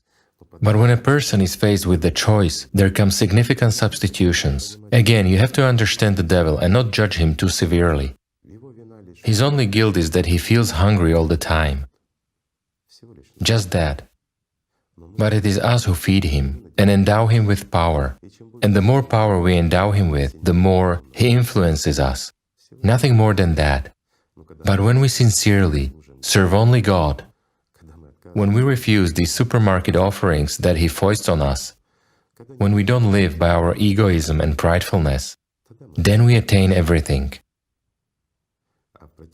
Otherwise, we lose everything. It's very simple, isn't it? It is. That's why the Quran is very simple as the truth. Yes, because it is said there that the highest reward for a believer is to behold the face of Allah. That's right, but this is still human, still an image, still... Yes, of course. That's right, how can one convey three-dimensionality, the very essence? Yes.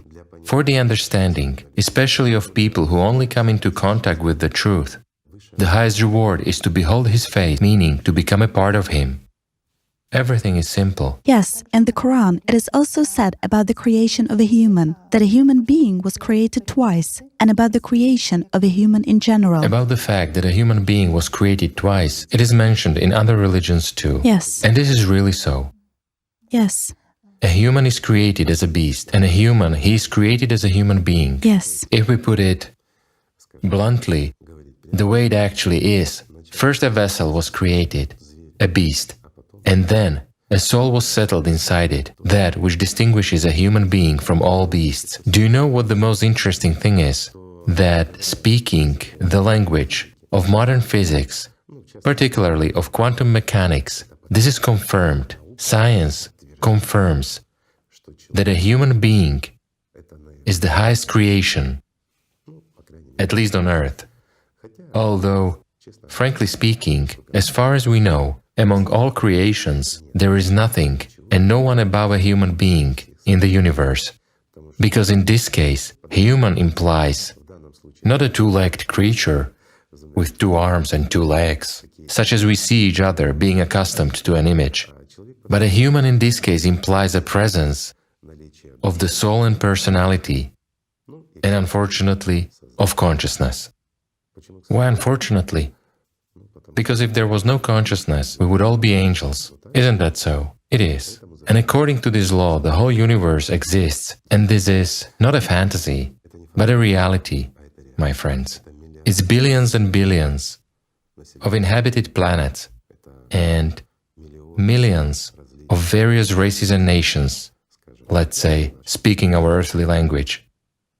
These are many intelligent and highly spiritual and less spiritual ones, but they are many. Yet they all have in common one characteristic, the ability of creation and the right of choice. Well, maybe we'll come back to that. You have said that a human is the greatest creation in the universe, and this is also mentioned in the Quran when Allah created man out of clay and told the angels, Surah 15, Ayah 29, "And when I give it proper shape and blow my spirit into it, bow down in prostration to him." And there is a point for speculations here too. It's a very serious object for speculations. Yes. Why? Because in another religion, there appeared such mediators, Yes. who even started writing orders to angels. What was meant by bow down in prostration to him? Before the spirit. To accept him as equal, for our spirit is in him. Not mine, but ours. In the Quran, unlike in other religions, Allah says we, for God, He is one in many, and many in unity. And we can find this in more ancient religions, for God is the spiritual world. It is that which unites it. It is, well, let's put it in a simple, clear language. We will descend from the highest peak of the world to the simplest, most elementary and understandable things. An anthill. Every ant exists. Every ant almost doesn't have intelligence. It has a reflex. However, an anthill has enormous intelligence. Do I make myself clear? God has no image. He doesn't have it because He's boundless. He's infinite, and He is almighty. And God is always we, and never I. Yet what is consciousness drawing to us as a result of other religious views, not of the Quran, but other religious views. An image of God, as excuse me, of some persona with a beard on a cloud or a throne, or something like that. And again, how ancient myths depicted God, right? I mean, when there was polytheism and so on. Well, we already analyzed and told you that it's a historical fact, not fiction. The times of El. But again, whom a human always wants to liken himself to God. Why? Because a human is originally a part of the spiritual world, but he's originally a mortal creature as well, like the devil, like all this material world, and only a human chooses whether to live or to die. Both options have the right to exist, for God Himself said so. Yes, I also wanted to say that the Quran has 114 surahs, 113 of which are arranged in the order from the longest to the shortest ones. So if we start reading the Quran from the end, for example, we will see the shortest surahs, which are very clear and very important. Which are fundamental to the whole Quran, because the Quran is also a set of laws, interpretations, and many other things. Again, people were forming the Quran as a kind of a guidebook for managing the masses, let's tell the truth. Yes. Whereas the essence of the Quran is in just a few surahs, just a few of them, that talk about the essence of the Quran. As for everything that concerns do's and don'ts, well, that's ordinary human life. Yes, and here in Surah The Nightcomer, it's said about the creation of a human and about what he's made of. First, I read out the translation, which is considered to be classic. There is no soul which is not guarded. Let the human being reflect that from what he has been created. He has been created from an ejected drop of fluid, which comes out of the loins, that is lower back, and ribs. Here, we probably have a case of an absolutely incorrect translation, because the correct translation of the last lines will be as follows. He has been created from water, which is flowing out of the area between the backbone and the chest. The soul, the area where the soul is located, Yes. in the human structure. We didn't make it up, friends. It's a description from the most ancient religions. These drawings exist, and they are still found. From the times when, as modern science says, human-like apes just appeared. But even back then, there were already drawings depicting the structure of a human himself. And exactly between the backbone and the chest, there is the center of the human energy structure, because the soul is not in the physical body, but it is precisely, speaking modern language, in the energy structure. This is exactly that area. What does it mean, water is flowing out? Let's imagine when the Quran was given and when this was said. Now we can speak in terms of electricity, different fields, some strong or weak interactions between particles and so on. And it is clear to us, isn't it? There's energy, there's everything. But in the past, the understanding was something that is flowing and something that isn't flowing. Water is flowing, energy is flowing. That's what gave perception through feelings, meaning sensation and a certain comprehension. Indeed, when a person is in God, when he is really in prayer, when he is open, when he feels this love, he feels how everything is flowing out of there, and how he is filled with the beauty of that world, how he is filled with God's love, and that's precisely this state of highness and feeling. That's why they wrote that. After all, they couldn't speak in such terms as prana rises, as they say in the language of the East or something else, or cheese flowing out, right? So they said water is flowing, but they were talking about actual, even physical sensations. When certain practices are performed correctly, and the practices, were also given, and they were also performed by the first Christians and the first Muslims. Later on, it all turned into a mantric form. The actions were removed, they were replaced with theatricality, but mantras remained. And it turns out that we have what we have. It's easier, it's more understandable by the crowd, it's easier to control that way. While the practices went behind the scenes, in the beginning there was a secret knowledge possessed only by priests. They sort of held the keys to heaven in their hands, but in reality everything was lost. There's nothing complicated here, and all this has always been open. Well, people like to exalt what they don't use, to make mysteries of the obvious. That's how our consumerist world is arranged.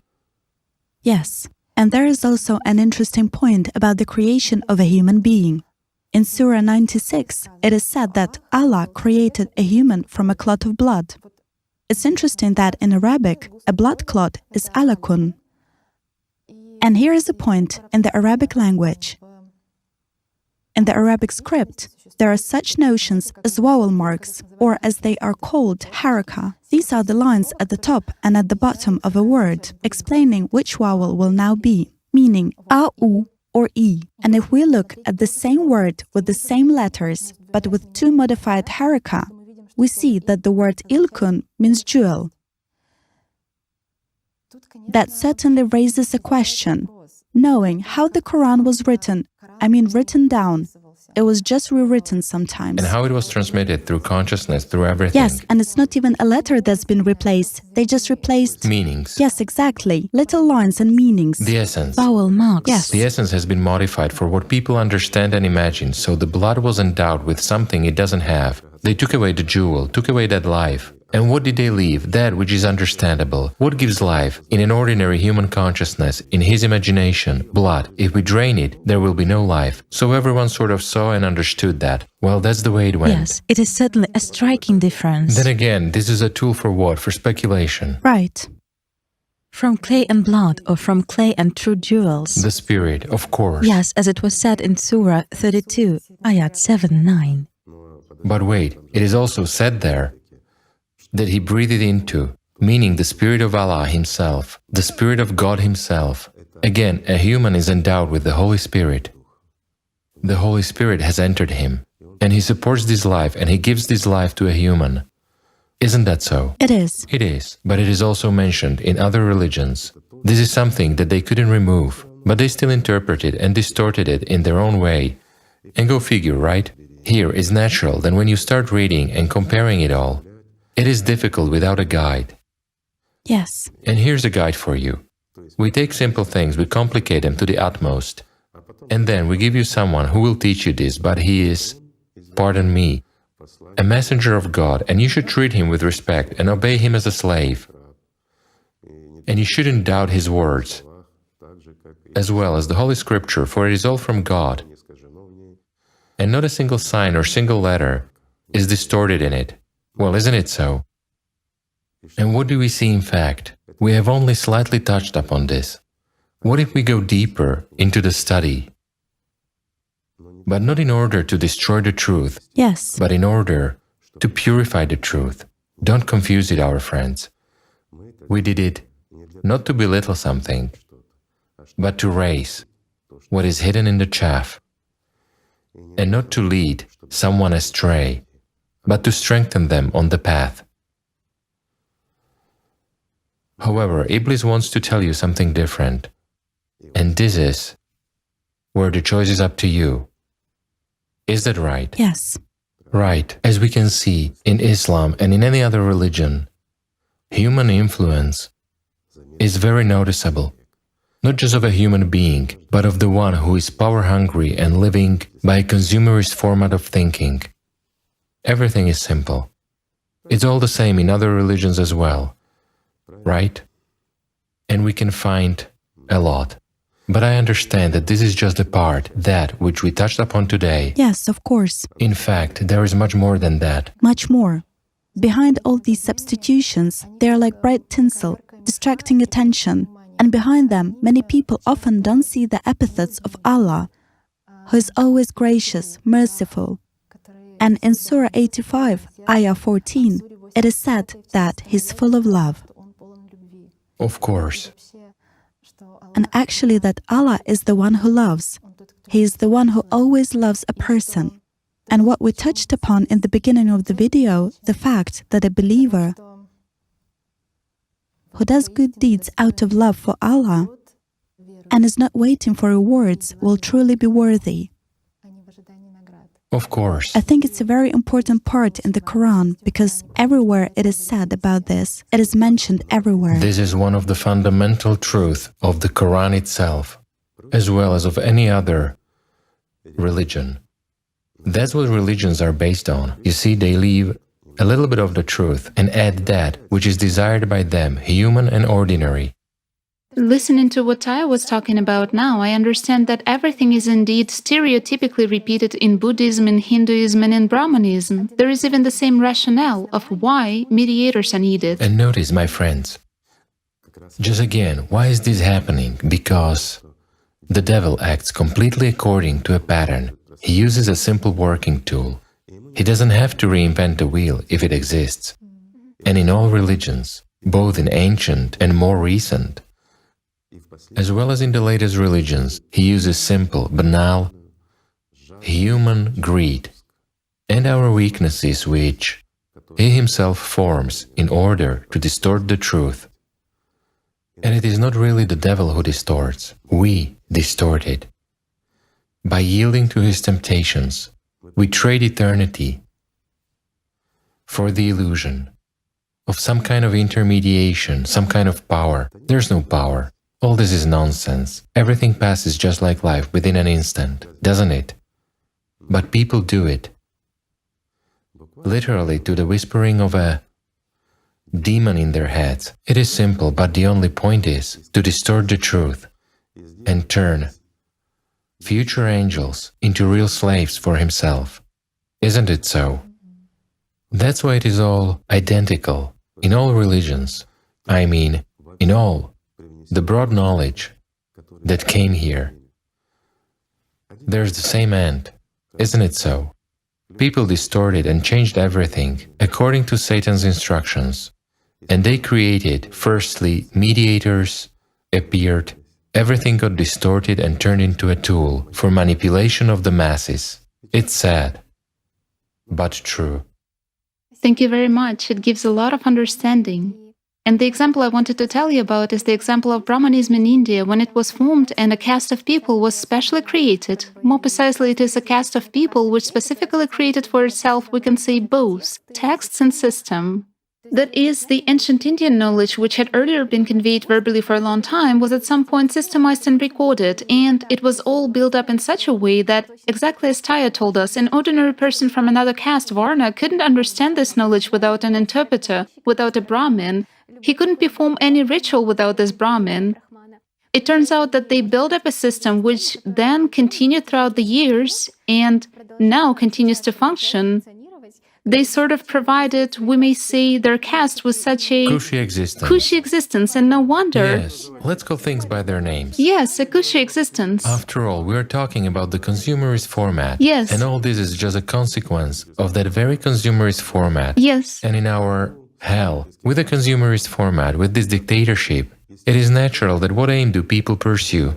A more satisfying life. Yes, a cushy life, an opportunity to have some status, including power. Both status and power. All this is exactly inherent in this caste, and it's no wonder that, taking into account how many castes exist in India, that Brahmins are considered somehow the least likely to move from their caste to another. No wonder, because that's why they created it, to keep themselves and their generations in this status, and so on.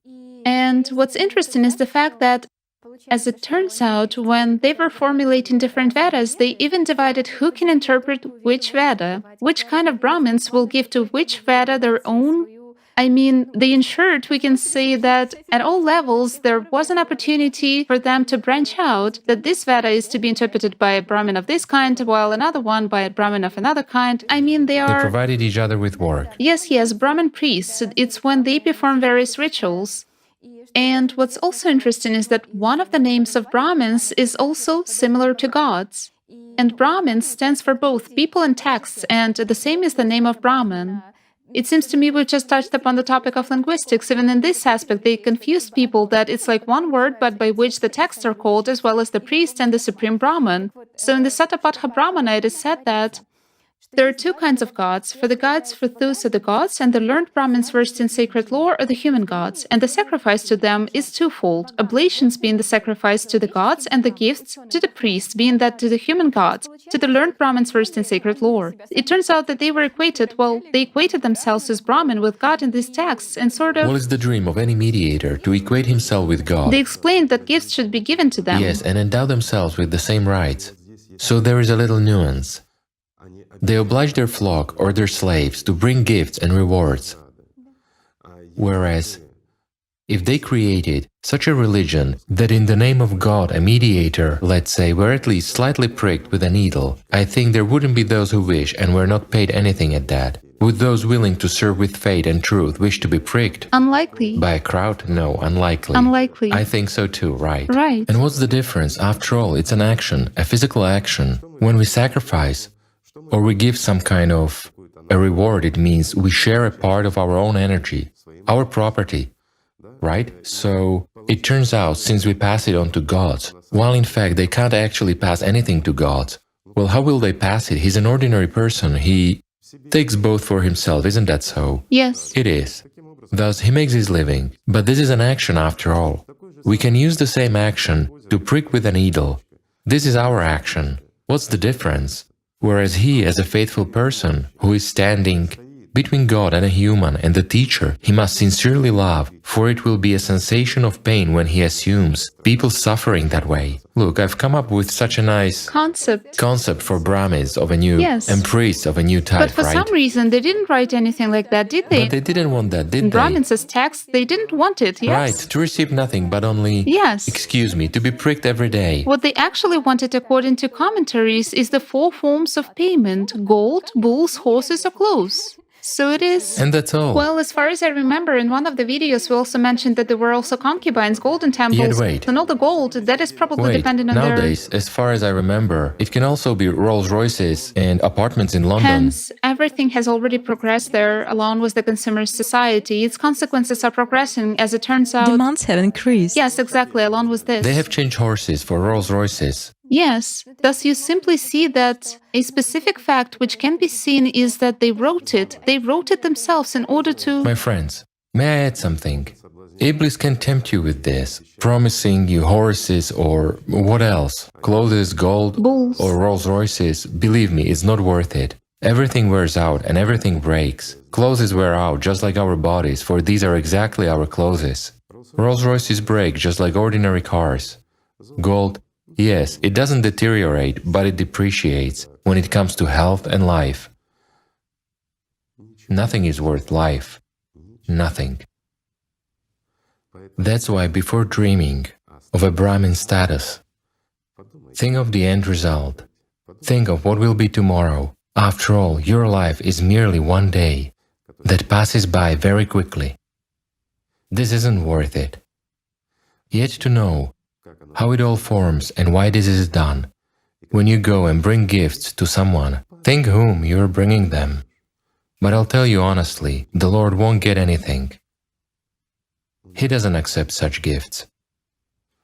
Moreover, there is another interesting point that these gifts are often requested for the rituals which people perform for the purpose of gaining certain material benefits. Absolutely right. That is, they want welfare in the material world, and this is called... and perform a ritual for that. They pay money. They cajole a Brahmin so that he provides them with that. A little remark here. This is nothing other than mere magic. Right. Anichka has just said this is merely magic, and all this done under the pretense of gifts to God himself is actually gifts to the devil. So when you bring it all for the sake of performing a ritual or receiving something physical, no matter whether it's health or any material profit, you actually bring it to the devil himself and ask his henchmen to perform some ritual. Can you imagine that? You conclude a deal with the devil. What for? For receiving something material. Thus, by concluding a deal with the devil, you refuse God's love, you refuse the future, you refuse eternity, in exchange for some instants. That's the truth of life. And by the way, this is mentioned in the Quran, in the Bible, and everywhere. And the funniest thing is that in those very Vedas too. Yes, in the Bhagavad Gita there are Krishna's words exactly saying that rituals, I won't tell it literally now, that rituals and sacrifices won't lead to anything. In our words, you should work on yourself if you really follow the path of salvation. That is, all prophets talked about this. Yes. Yes. But nevertheless, all religions use it. Such paragraphs were added and used already by the Brahmins in order to... Yes. Although in fact if we now take lines from the Bhagavad Gita, we have also prepared an example of what kind of substitutions were made there due to translation, you understand that originally the essence embedded there precisely talks about what is right. It talks about Allatra, that a person should first of all strive for a spiritual state, meaning for the state of Brahman, and do it throughout his Yet life. what is the state of Brahman? It's exactly the gaining of Allatra, isn't It's it? exactly that state of heaven which is in Islam. That's yes. right, the gaining of Allatra, in other words, the gaining of God's love, Yes. accumulation of it, that's the state of heaven. Yes. It is mentioned, but nevertheless there are immediately lots of interpretations. Yes. Interpretations or other translations, for instance, if I may, since we've touched upon the topic of Hinduism. I would like to add regarding sacrifice. Oh, yes, sure. In Zoroastrianism, in fact, Zarathustra also rejected all sacrifices and left only the worship of fire, a sacrifice with fire, meaning fire worshippers. Right, purification with fire. Purification with fire. Fire as an expression of one's feeling to God, meaning this very inner fire. Absolutely right, the inner fire was exactly meant, but not the symbolism of burning something. Yes, exactly the inner feelings. However, what did it end with? They started burning fires and scorching all sorts of things, and that would supposedly get to God. They established temples. Yes. Well, isn't that so? It is. You precisely oust the internal demon with the inner fire. That was the point. That you should never extinguish the inner fire. You should live by this joy, by this warmth. Let's take real practices. What is the first thing a person feels? The inner fire. What goes after it? Boundless love. The stages and phases of a person's development on the spiritual path were described. Isn't that so? It is. And what did it say to preserve? First and foremost, fire. The inner one, yes. And then love.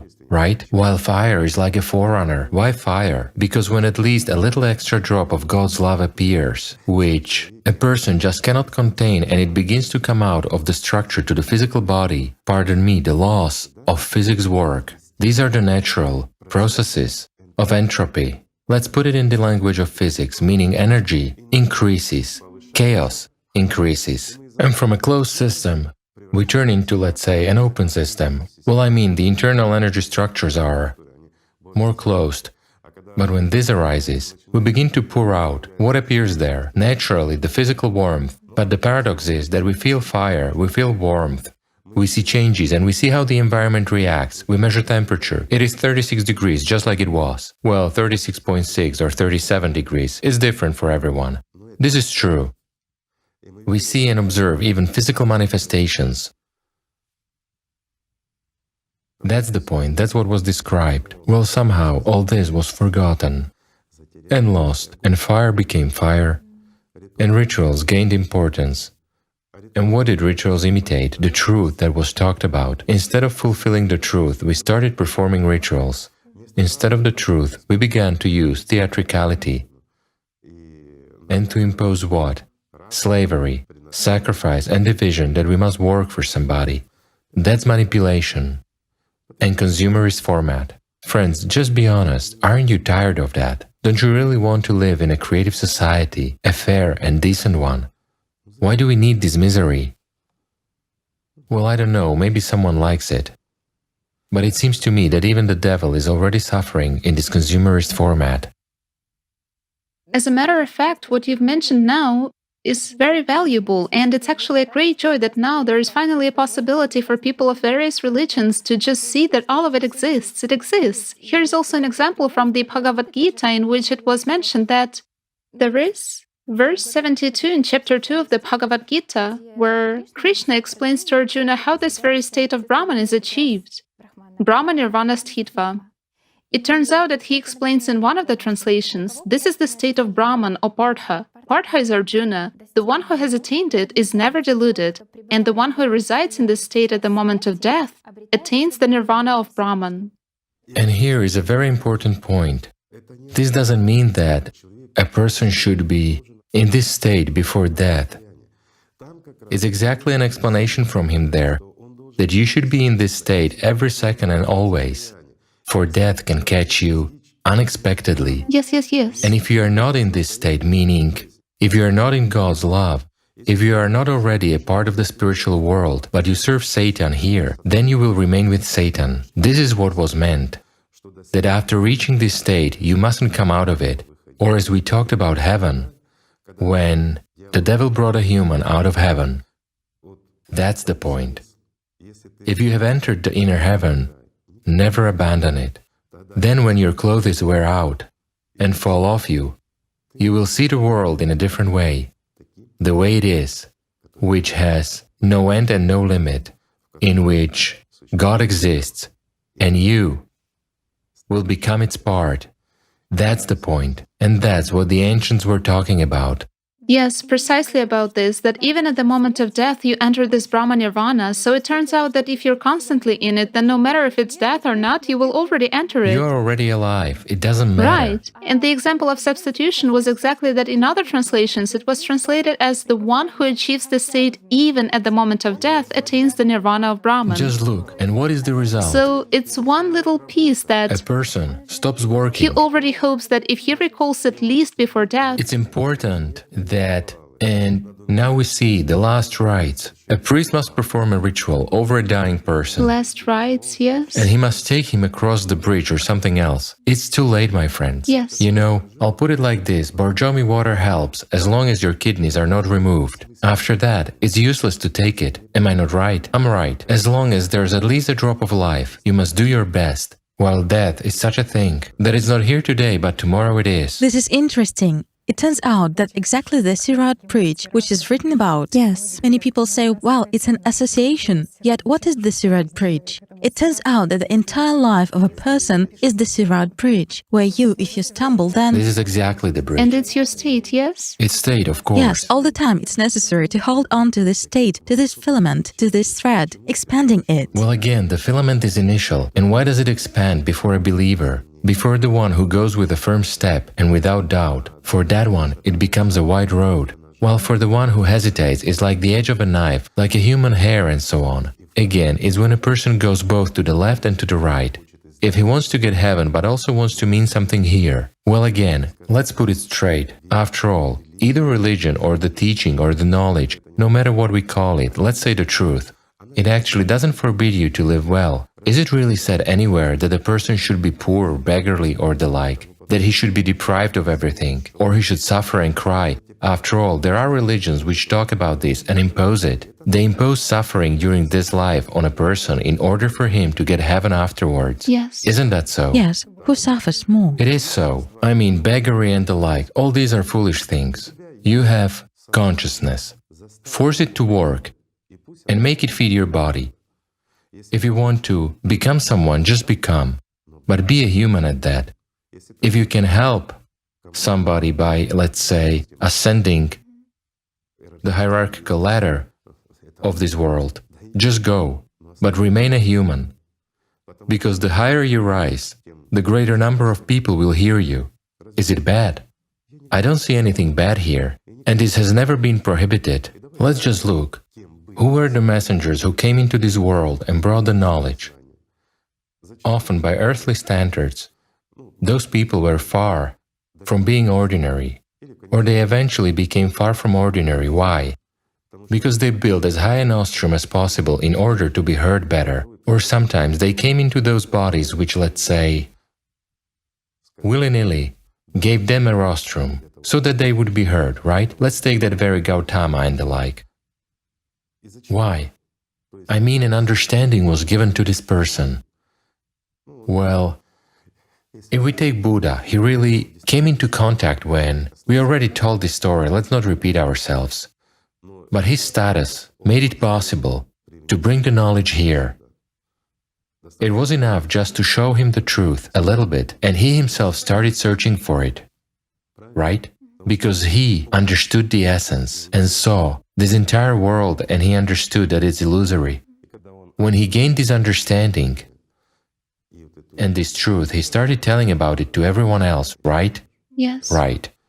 Let's say he came God knows where did he live, and where did he come in order to acquire the Allatra knowledge, and then to use it. We talked about that, and how people later substituted and altered everything, right?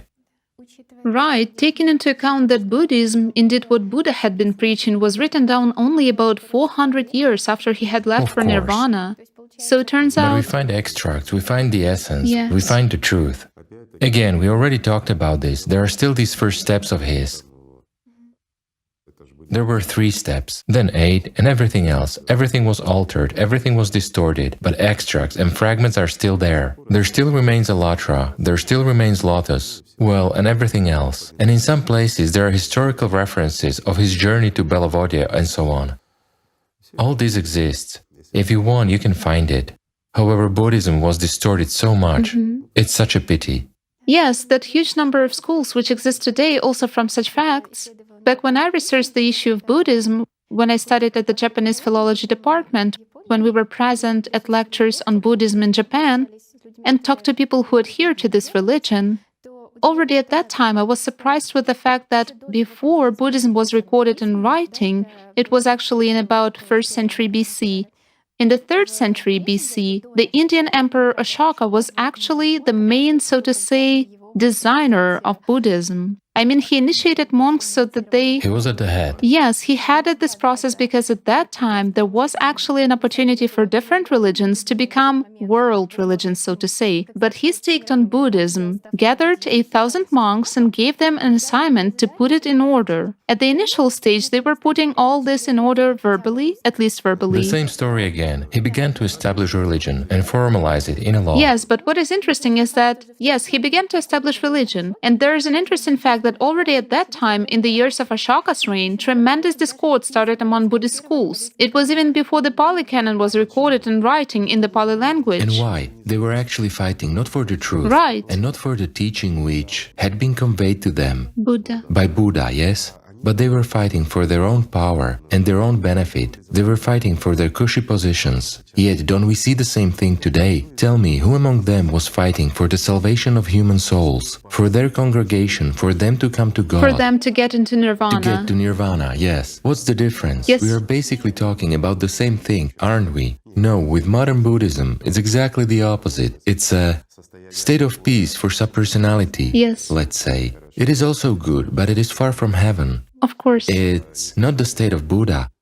Well, what is the state of Buddha? Let's just translate. It's a person who, let's say, has passed through 72 dimensions and achieved such a status. If we speak the language of religions, Christianity, for example, then it's not simply an angel, but it's already An archangel. An archangel, clear. with such shoulder straps, right? Why? Because he starts serving. It's the one who sincerely serves God during this lifetime and continues serving afterwards as well. Thus, he chooses the path of service for himself. But then he is an idol, he doesn't sit in his place, as they say, but, like I said, if you remember, even in this universe, I emphasize, even in this universe, there are billions and billions of planets. So there's enough work. That's who Buddha is, right? Yes. It is the one who has achieved freedom. And not just freedom, but in service. So, the state of peace means peace for subpersonality. It is still death. It's the death of an angel. Imagine an angel who can gain life, just easily dies. Well, it's sort of euthanasia for angels. You see, is that really worth it? Of course not. I just wanted to add to what you are saying. Indeed, if a person has an opportunity to become an angel while being here, while being a human, but simply uses this opportunity for gaining peace, it turns out to be an unequal value. What kind of an equal value is it? It's actually such an awful substitution. Yes, although at the same time in religions, in particular in Zoroastrianism, in Buddhism, in Hinduism, in all of them, it is said that to be a human is the greatest reward. In those very Buddhism and Hinduism, there is a belief in reincarnation, and it is considered that you can be incarnated in a stone, a pig, or in a human. So if you got incarnated in a human, it is an incredible reward for you, because only from the human stage you can achieve liberation. That is, only being a human, you can achieve liberation. And just look, my friends, what did the confusion originate from? After all, this reincarnation and transition, it was exactly told from the science of Allatra, which existed and which Bodhisattva brought into this world. But he brought it, pardon me, not from that side, but from Belavodia, or from Shambhala, as it is said. We can find it in history, it's a fact which is confirmed. So, what did this science, the science of Bailey and Jiao mention about what atoms and structures are? Let's say about that very quantum mechanics and that which goes beyond its limits. And it was exactly mentioned there. When he was explaining it to his disciples, he said that our body consists of former cats, dogs, former stars, and our body will be reincarnated eternally, nothing disappears anywhere, or speaking modern language.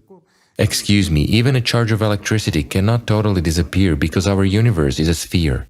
That's it. It's a closed structure. Until it becomes even in temperature, it will exist. It's still a long time.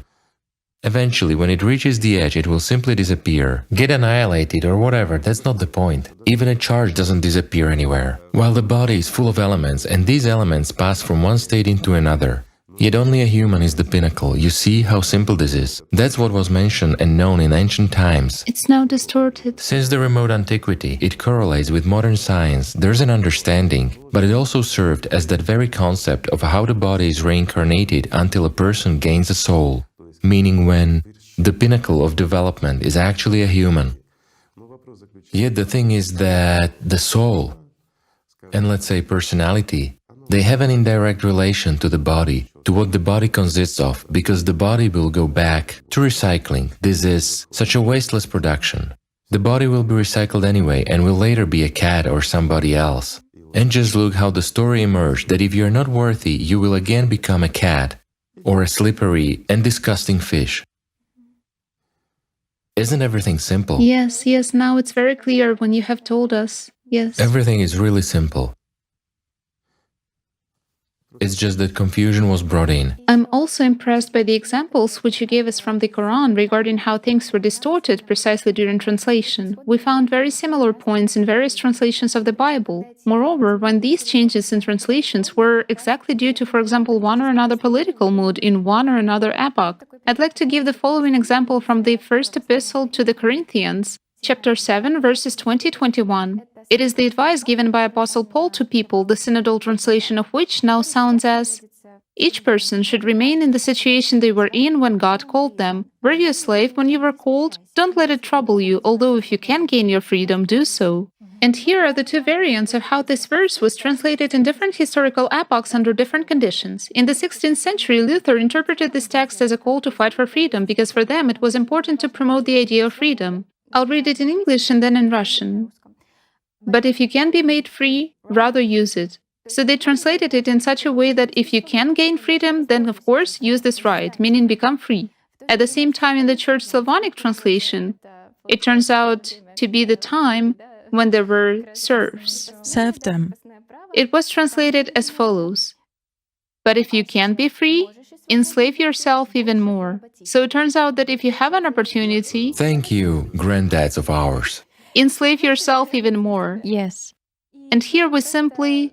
what's also interesting is that both of these translations are based on interpretations. The first one is based on Luther's interpretations, while the second one, enslave yourself even more, as it is alleged, it is based on the interpretation by John Chrysostom. Thus it turns out that the Bible is considered to be the Holy Scripture originating from God, but at the same time interpretations are introduced, which change the meaning to the opposite. It's okay if, for instance, well, not really okay, any change is not good, but here, there is a completely opposite meaning which is conditioned on... A situation in the country. situation in the country. And succession. Yes. Again, why? Because it is only a tool in the hands of people in power. Another whip. Unfortunately. The fact that religions were created so that there would be mediators and for them to live, well, it's clear, it's a consumerist format, but the fact that it was also used as a whip, as a political tool, this is really bad. And the worst thing is that it was used as a tool to separate us. It turns out that one human family was simply torn into pieces and completely divided. And to this day they keep arguing. Who's first? Where's the first one? Why is this in people's heads? Who lived? Whose nation is first? Well, this is so. After all, I mean, why is this valuable for people? I don't understand that. And to defend, frothing at the mouth, where humankind originated from. Who lived where in the past? This is our territory. Wait a minute, if I have built a house for myself, and back in the day, for example, 500 years ago, my neighbor lived there. Not the neighbor, but his forefathers. So what, should I give him my house now? I never understood these politics. Or is there any sense for the neighbor to be proud that I built a beautiful house on his land? What's the big idea? It's all a tool for manipulation and separation after all, isn't that so? Well, once upon a time, If we approach historical facts in order to eliminate these disputes again, let's remember what is written in all religions. If we are talking about religions, there was flood. That's undeniable, right? Yes. That's right. This is written in all of them. One family was endowed with salvation. Noah in particular, right? Yes, he got a warning that there would be a flood and that it was necessary to build an ark, a boat, or a canoe, according to different legends. It doesn't matter, but he got a warning to sail away with his family. Yes. Right? So what do we know? If we put the facts together and drop the epithets, we won't fight because the essence is the same. What is the predominant version today? This is Noah, the ark, Yes. and his family. Precisely 8 souls were saved. Yes, 8 people, his family. This is important. And the mountain peak. Who were at the peak of Mount Ararat, right? Yes, the ark grounded in the Yes, end. the ark grounded. All humankind had been destroyed. Thus, from one family, from 8 people, thanks to the fact that his ark grounded on Mount Ararat when the water left, he came down with his family. And that's where he founded all of humanity. 8 people. Because they grounded upon Mount Ararat, they were able to survive. And when the water left, they gave life to all humankind. Hence, based on this, Noah was precisely the first founder of Armenia, right? It turns out to be so. That's right. An analogy with Armenia. It turns out that all humankind came from his family. That means all of us are Armenians. And all of us are from Armenia. That explains everything. That explains everything. So why should we argue about One people. who and where? We are one family. We all come from one family, don't we? Some will start laughing as if it were a joke. Guys, now let's look at this joke from a different perspective. All your religions mention that. If you perceive it as a joke and reject it, then you should reject your holy scriptures. Am I wrong? What, it's not funny anymore? So let's treat at least that in a human way and stop fighting, because we are all one family. We have nothing to divide, and our home, while we are here, is precisely this territory. And let's accept, well, what difference does that make? If you don't want Armenia, okay. Although this is very logical, it's all justified and confirmed by the Holy Scriptures. Let's adopt a different point of view, on where we all came from, and later on we got divided into nations, nationalities. Some became dark, some became yellow, and some remained white. Then, as in one family, you know, kids grew up and left. That's how it got established. There is another interesting point.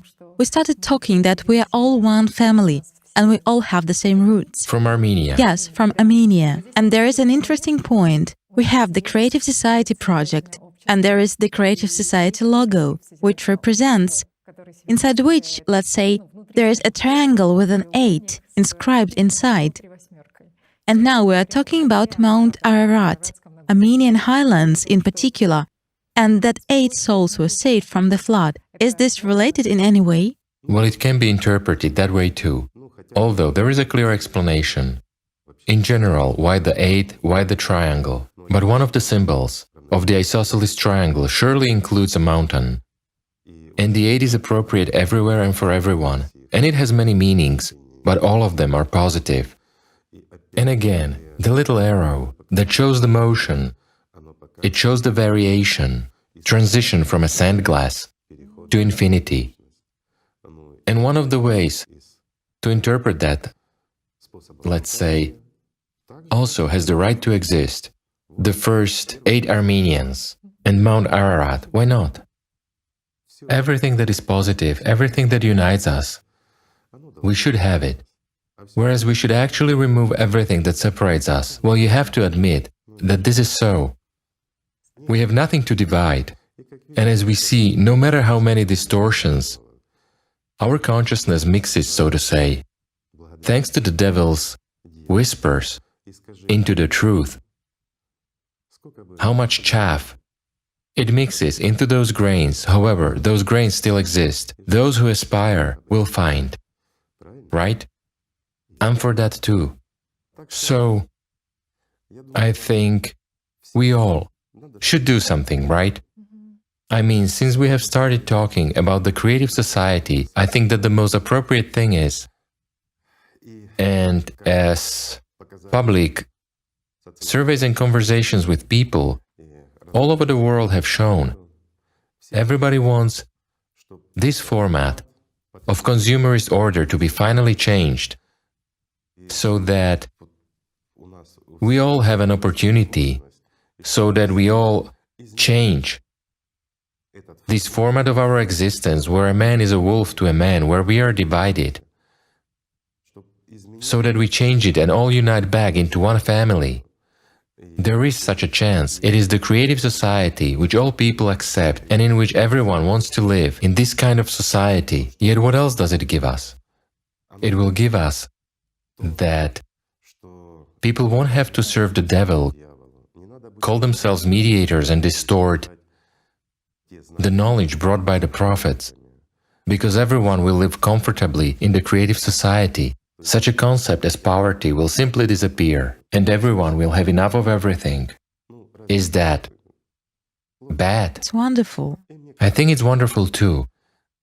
And there will be no need to create and turn teachings brought by those very prophets into a tool of manipulation in order to create slaves, in order to create such a distorted version of the truth for slaves. You know, Igor Mikhailovich, in the history of Christianity, there is actually a rather shameful and blatant fact. There is a slave Bible. Yes, there is. We talked about slavery in general, about the fact that they changed the meanings of one word, and here they didn't trouble themselves at all and removed even whole chapters. I'm now talking about the 19th century. About the missionary work. Yes, when English missionaries were exactly distributing... Well, many of our friends might be unaware, so at least briefly. Briefly, the English missionaries who distributed the Bible, the scripture, among African slaves who were exactly in the British colonies on the territory in the Caribbean Sea region.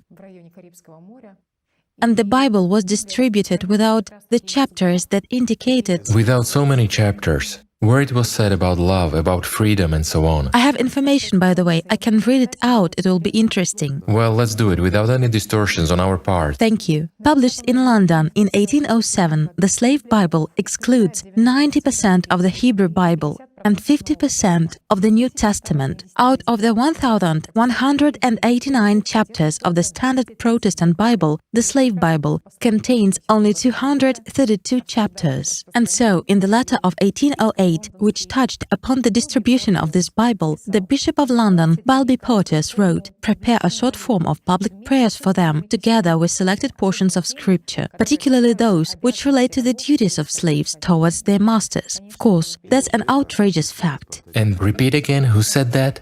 Balby Porteous, Bishop of London, the year 1808. That is one of the most important mediators and leaders of the organization. I think the disputes will end on this. I think that our friends already have an understanding that we are not in any way twisting the facts or distorting history, but we are talking about the truth. We are talking about what is true. And the first thing the spiritual path starts with is honesty and truth. First of all, towards oneself, and then towards others. Right? Yes. Right. We neither belittle nor blame Christianity in any way. We are talking about people who have appointed themselves mediators and usurped the power, and who divided themselves as feudal lords and us as slaves. No more than that. This is a consumerist format, where someone is superior and someone should be inferior, where we all serve someone, and the richest and most powerful people, believe me, in this world, work for other people too. That's how this world is arranged. But we all know that it has come to an edge, and it's necessary to do something. Both those at the top, who have exalted themselves, and we here below, we are all well aware, as we are told that the doomsday clock is 2 minutes to midnight, while, in fact, we realize that there is much less time, and we see what's going outside the window, what's going on with the climate, how things are changing in the direction not the best for us. We all know and understand that the time of separation has passed, and in order for all of us, as humanity, to survive, It is high time to become one family and not be divided by colors, not be divided by nationalities, because as we have already seen, we all originate from one family. It's time to return into one family and build a wonderful world where there will be room for everyone. Nowadays, there's a trend that there are too many of us people, almost 8 billion now. Earth is unable to handle it and so on. Do you know who instills this? Exactly those mediators, those who have appointed themselves kind of managers of the whole world. Yet do you know why? And again, we go back to physics. Chaos. The more there are people, the more there is energy. The more there is energy, the greater the entropy is. Thus, it's an uncontrollable chaos, and they can no longer manage this society. It's very hard to manage 8 billion. And they are afraid of just one thing, of losing power over us. Nothing more than that. Power is such a sweet thing for them. After all, they forgive everything to themselves, they write indulgences, and create conditions for themselves, while for us as slaves, they assign duties and everything else.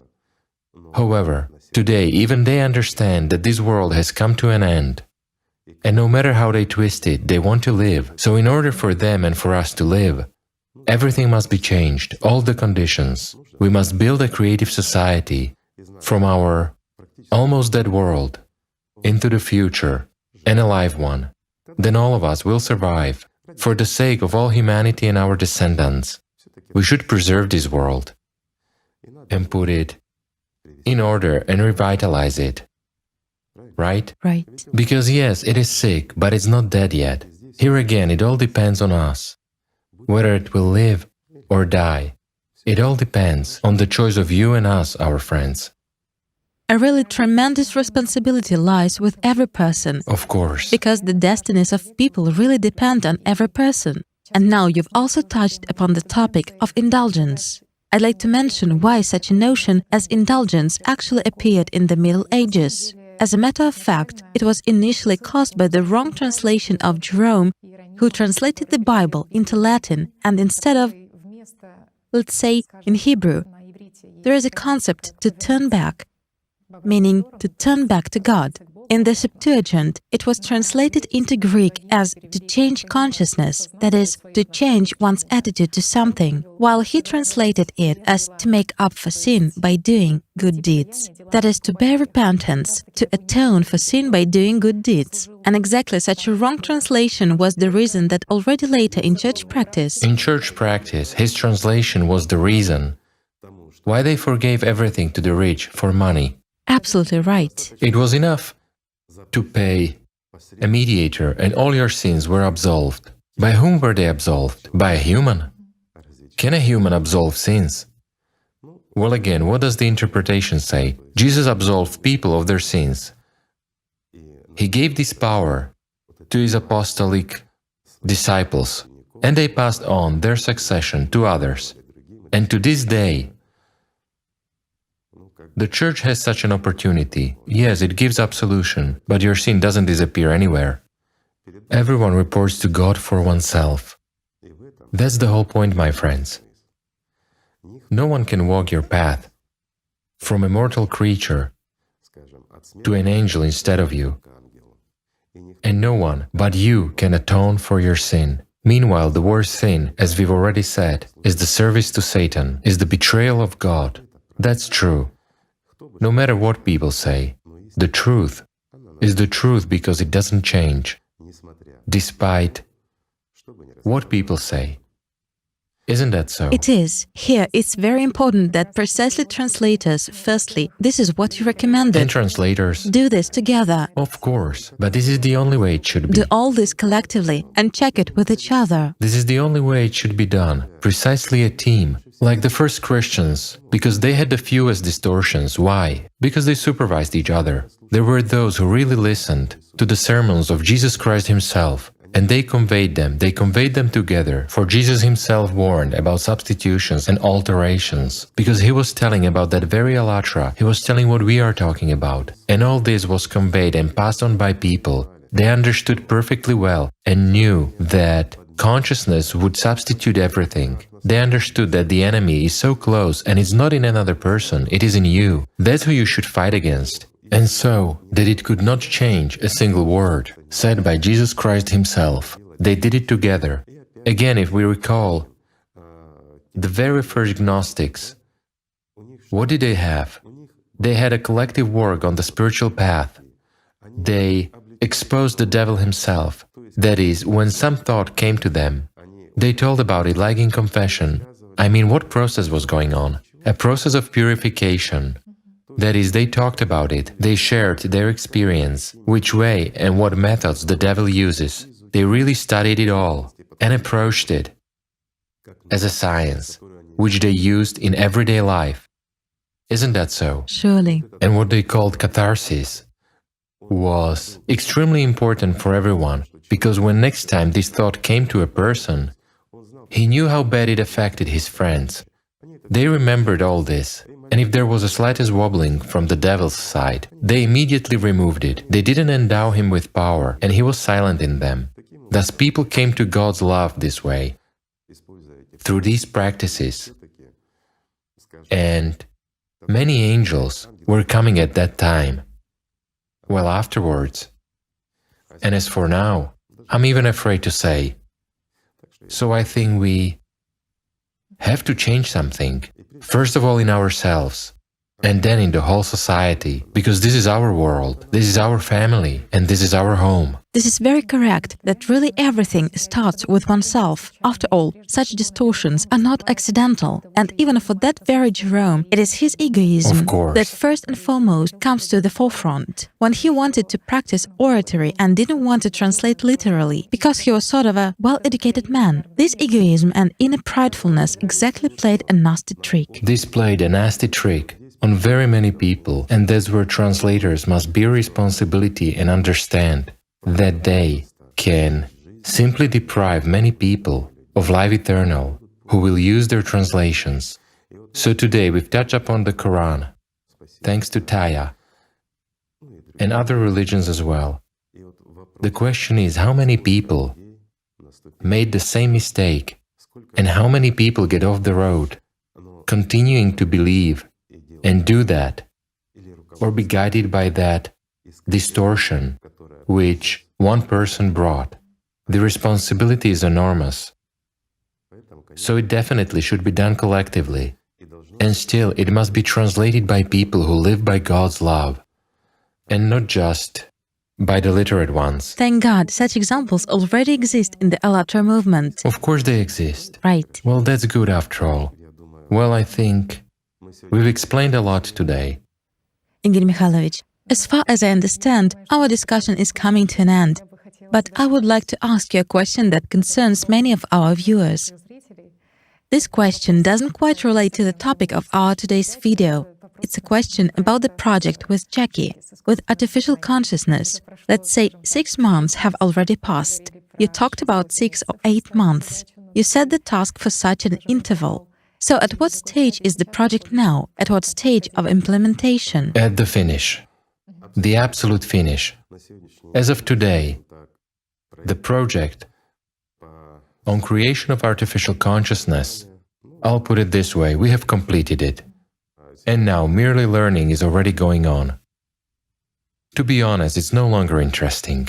It's interesting to create, whereas now it's already what?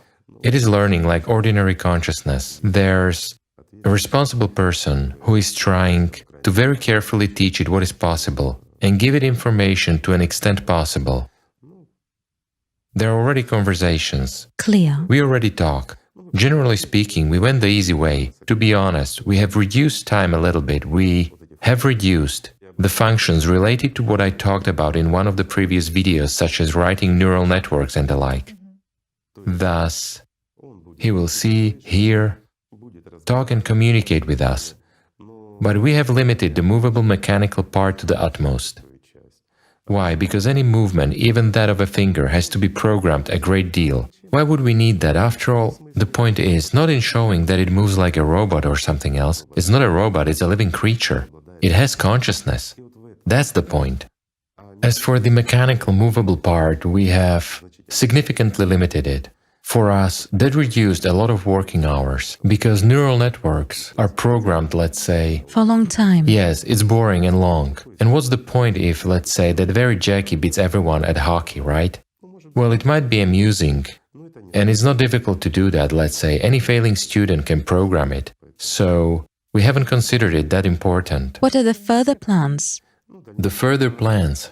Now the learning process will pass. We have really made it. Then, again, there will be a psychiatric assessment. The opinion of experts is very important to us as to what extent this consciousness is dangerous or not. Just a conclusion of clever people.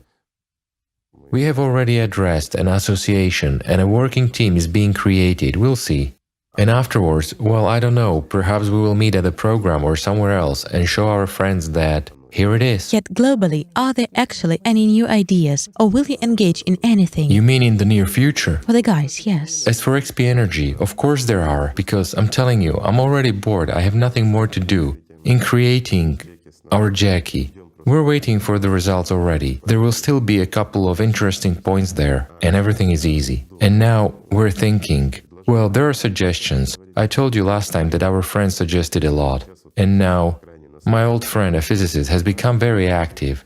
He's a physicist, a researcher, and a very interesting person. He's got an idea of experiments in time. After he heard, especially lately, that other physicists succeeded in bypassing the second law of thermodynamics, he's restless and doesn't give any rest to me. After we created XP Energy and declared about it, he says, well, you've got everything. Come on, he says, that's it. I'm actually afraid to even turn on the phone now, but he's a good guy, we thank him. Not really a guy, he's already a grandpa. This is a true scientist indeed, actually it's interesting. I will digress just a little, I don't know whether it will be interesting or not. I met him like 30 years ago, even a little more. I was lucky to be at his lecture. He was a very progressive person with such an extraordinary view on physics. He's a real researcher and experimentalist, you know, like they show in the movies. A man of a vast soul and very thoughtful. And we talked to him just... It happened so that after the lecture, our group met with him and raised a banal question about electrons, about the process of observation. Well, everyone knows this and so on. And so I asked him a simple question. I said, observation of an electron, everybody knows how this particle behaves. We understand perfectly well that the superposition of an electron is not defined, it's in a state of a wave. If we are not observing, it's a wave. If we are observing it, it becomes a particle, so there are no questions here and so on. I suggested I said, what if we, for instance, conduct 10 experiments, do 10 tests, record them all on video. If you remember, there used to be such a bulky videotapes with such a good video camera. We record it and then selectively watch. What will happen? He said, well, there were a lot of experiments like that and so on. I said, of course a lot, yes. But again, I said, if we're observing, it is there. But what if we observe it later? And only in one experiment. That is, we can mix the tapes and say, destroy, really destroy 2 per day. And then we mix them, shuffle them. On the last 5th day, we destroy 1 tape and watch the last one. Will this affect the experiment or not? Well, we don't know the outcome Of those results. of the results until the 5th day. Anyway, he became interested. He had great opportunities, a laboratory access and everything, and we actually did this experiment. Day 5.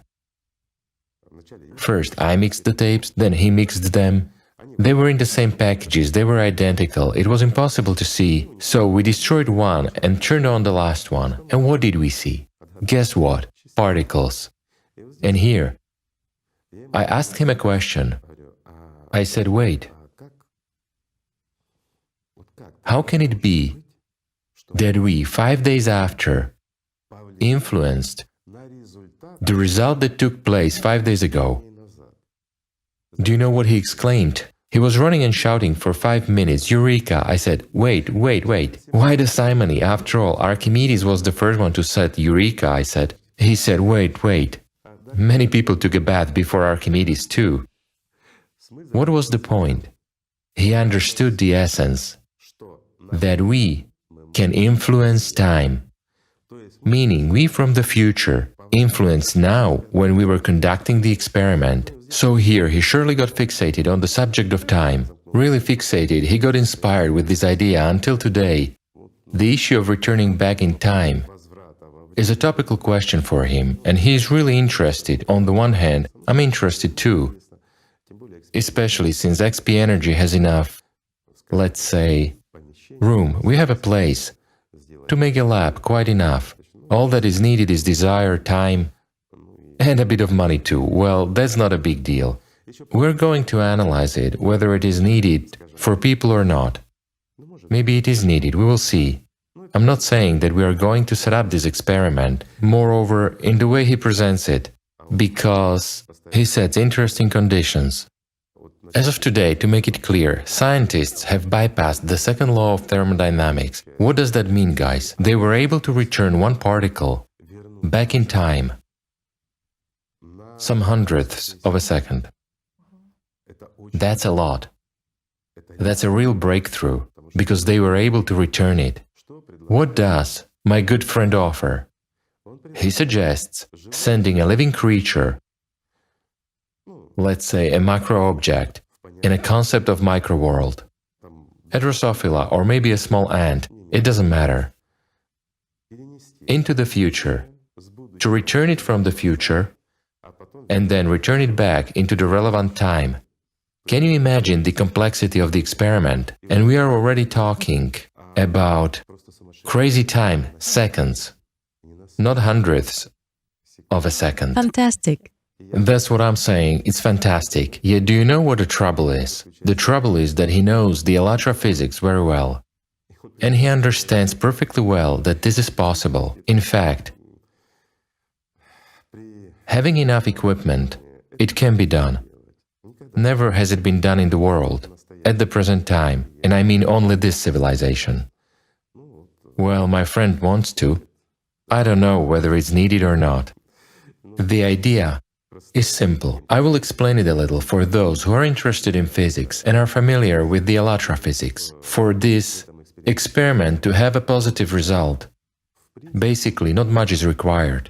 It's enough to make a massive attack by phantom particles on a stationary particle, or rather on a group of particles, because a group is involved there at a certain point of space.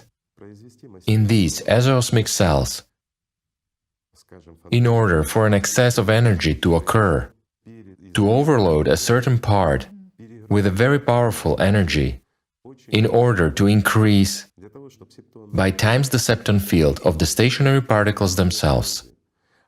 If an attack is intense, it can get overloaded and take up almost the entire cell. And here it's enough to correctly send the information to the phantom particles of the object that we transport when it passes through the exosmic membrane, and we can set any trajectory of its movements. And theoretically he's right that this is real. Is that interesting? Of course it's interesting. Yes, it's all confirmed theoretically. Well, he has his own formulas. Maxwell with other guys pale in comparison, because they really went astray. Our modern physics of the microworld, or of quantum mechanics, is based on just a few fundamental ideas of very respected people, let's say, that became an axiom. Whereas all these are far-fetched because nobody knows anything. Nobody has seen anything, it's all based on guesswork. The observed process of microparticle life ends at the level of an electron. That's all. Everything below is guesswork. What we accelerate on colliders, the collisions of such very powerful... We observe something, giving them names, the Higgs fields and so on. Here I'm waving, right? That means I'm in the Higgs field, it causes me to have mass. Well, guys, it's all theories. You know, we can sit down, draw and tell beautiful fairy tales and wholeheartedly believe in them. And God forbid that we deviate. Whereas life is different. And here's a very important point. Why we became friends with this Archimedes? Well, no offense, he shouted Eureka after all, right? I still call him Archimedes, but he doesn't take offense.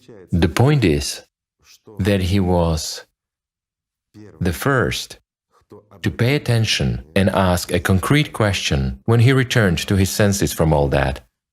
He asked that very question, which isn't answered by any of the outstanding physicists of our time and which is avoided by them.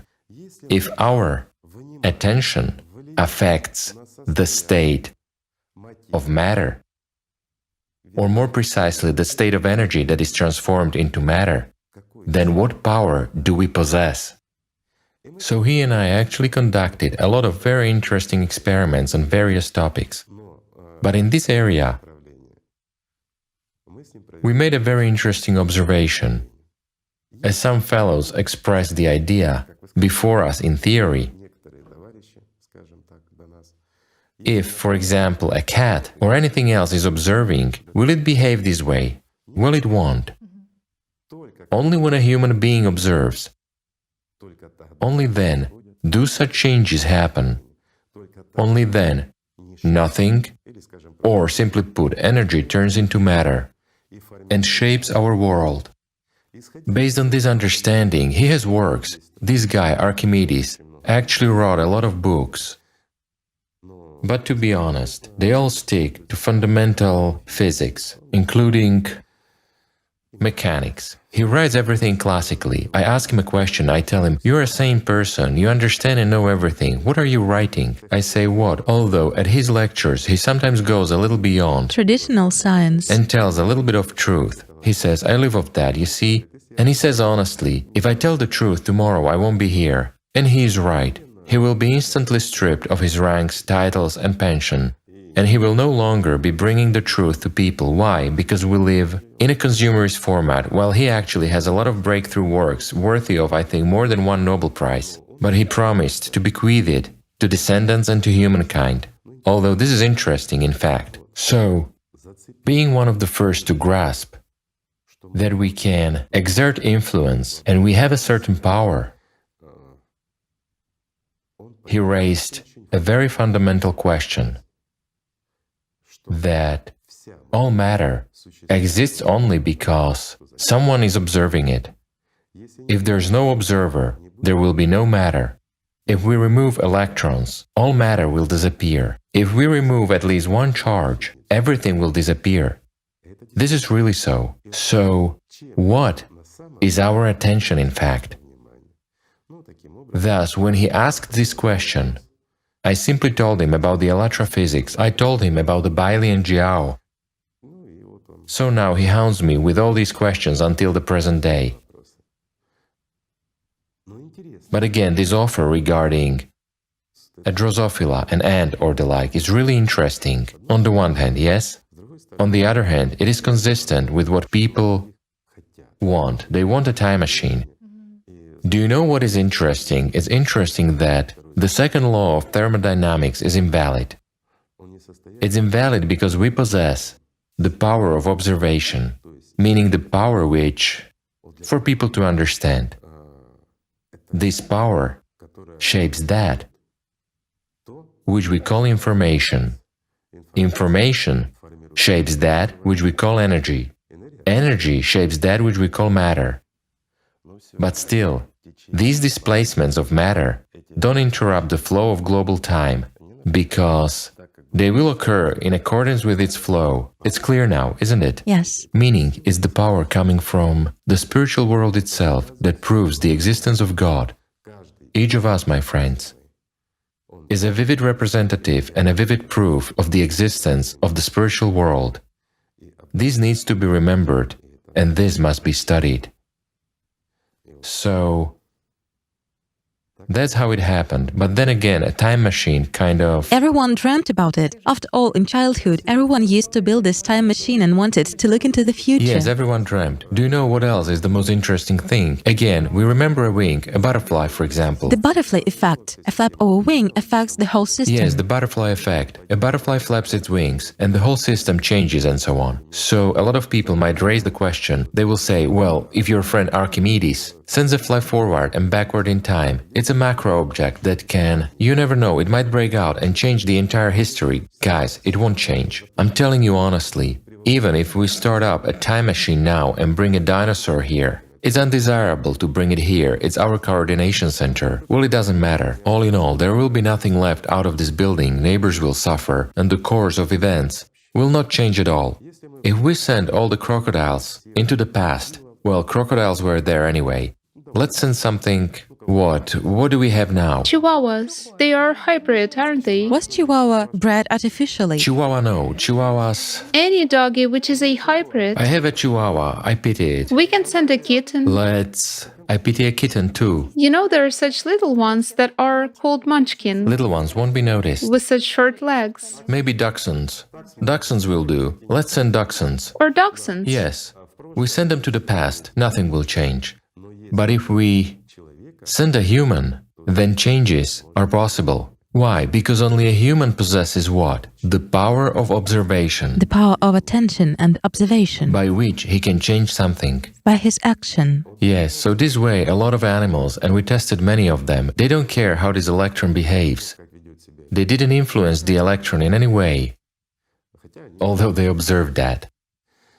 In the same way, matter changes. Yet, why do people actually have such a desire to peep into this future at all? Because in our childhood we also, everyone, at least as I know, we were building a time machine Telling fortunes and wanted to look ahead, but we mostly wanted to look probably into this future. with the future. The future is always interesting. It's not interesting to peep into the past. It is interesting only to historians for confirming something, or to linguists, let's say, like ours. Why? Because it's interesting how one or another thing really sounded and what was transformed from what. Or it is interesting to those who really want or would like to get convinced that we all came from Armenia, from Noah's family, so as to stop these disputes once and for all. To those, the past might be interesting, but everyone is mostly interested in the future. Why? That's how the system is arranged. We want to hope that in the future we will feel better. Thus we don't build it, we don't act, but we hope. And now look, in the beginning of our video, we touched upon and mentioned that this is important, and I said maybe we'll talk. You see, we are talking. So guys, we now live in a consumerist format. We have all been divided by religions, and religions have been divided. The devil has divided our attention, and he has dispersed it. Thus we have, pardon me, complete entropy. We are totally in chaos. The devil manages this chaos because it is ordered. He totally controls it. He's eating, he's satisfied, and everything is wonderful. Do we feel well? No. Why? Because we are one family, we are humanity. We are those in whom there is the Holy Spirit, and we are turning into beasts, into animals. We behave like those very dogs, beasts and the like. Don't we? We do. Why? Because we invest our attention in what the devil forces us to. Yet now imagine we are all together, and here's another paradox. By properly investing our attention in God's love, each of us can gain God's love. But if we invest it in what the devil distracts us with, we gain the state of death of subpersonality, meaning we form, whom we serve is who we are. If we invest in the alive, hence is alive. If in the inevitably dead, hence is dead. However, as for the entire humanity, none of us, no matter how hard he would strain himself, he can burst. But he cannot change the future. For that, a group is needed, meaning a certain critical mass is needed, which can influence events on the whole. We have the arrow of time. But excuse me, we have numerous variations of the future. This arrow of time is drawn for us by the system itself, meaning by the devil. He has formed it, he has provided himself with a future, but he understands that at any moment there is a power which can terminate both his existence and the existence of the entire humanity due to their uselessness. That's what is described in all religions. These are the times in which we live, that if we don't gain life, we are annihilated. As a sick herd, as a sick anthill, we talked about this as well. However, we can invest the power of our attention in creation and build a different world. If we want this, we can really, without fairy tales, invest our attention in building Eden. And we will have Eden. We will be able to build it. It's clear that a transition period is needed, a creative society is needed. Let's say, it's like a bridge across an impetuous river, the river of death. We need this stone bridge, a reliable one, as we say, on the 8 foundations. And across this bridge we can walk all together in safety. But we are going from the mortal to the eternal. Well, not the eternal, guys, that's an exaggeration, but thousands of years of humanity's happy existence, exploration, let's say, of other galaxies and entrance into a big human family. This is quite possible instead of being somewhere on the outskirts and in trash as sick and infectious beings. All this is possible. It all depends on us, on where we will invest the power of our attention. And now, in this simple conversation, we have clarified that the greatest power is our attention, because that's exactly what forms matter and events. However, the system always wants to find out what will happen tomorrow. Hence, it pushes people towards guessing or something else. Please note, not to work, not to build, but to guess and to find out, well, if tomorrow I'm a millionaire, why should I strain myself today, right? If tomorrow I am dead, why wouldn't I drink today what I can drink today, right? Or why would I keep a diet if tomorrow I die? Well, these are examples, I'm speaking figuratively. I can behave the way I want. Anyway, it will certainly be like, that's exactly what pushes them. And you know, here's a paradox. Well, you do know, I'll tell our friends that. Indeed, I often meet people, and very often, many of them, a lot of them ask a question about the future, about tomorrow, so at one fine moment, a coin was given to me as a gift, which I always have with me, even now it's in my pocket, I'll show you. Honestly, I have no problem with that. Look, what an interesting little coin. Here on one side, it says yes. On the other side, it says no. Such a heavy, nice little coin. And so, I thought of a very good method. Now, when somebody asks me, I say, what do you want to know? A person begins, you know, as soon as, what about me? What about my relatives? How is my great-grandmother there? Generally speaking, a bunch of nonsense. And I always do it like this. I take the coin. Will it happen or not, I ask. You see, yes. But it doesn't mean that it will happen, because you can change it. You know it works. And what I had to tell and explain to a person, I feel uneasy, you know, every time. When I, let's say, avoid questions or claim to be busy. When I'm really busy is one thing, otherwise I feel uneasy. And I had to spend a lot of time on some explanations and clarifications to people that their question was extremely stupid. The future is predetermined only when we don't control it and we don't do anything. But if we invest attention in it, or someone invested, then the future is formed in such a way as we strive for it. Otherwise, it's very easy to respond like I do with the coin. I don't violate laws, I don't tell fortunes, I just explain to a person, elementarily and simply. So, if you want to ask me a question which you... For instance, let's show on the coin so that people understand how this works. For some. For a short period, something the fastest. Yes. For example, for today, let's say, Well, will he eat ice cream today, for example? Damn, I want it too. Okay, let's look. Yes, you see? But it's not a fact. That's true, yes. But it's not a fact. Judging by everything else. What does this indicate? The coin has shown yes, but it's you who choose. Nobody will forbid you to go to a store, buy an ice cream and eat it, or to look into the fridge at home, there's definitely something somewhere there. Yet nobody will force you, all the more a coin, let's say, to eat this ice cream, if you don't want it, right? Right. Right. Who makes the decision, a coin? A fortune teller? Like me in this case, or you? Me, of course.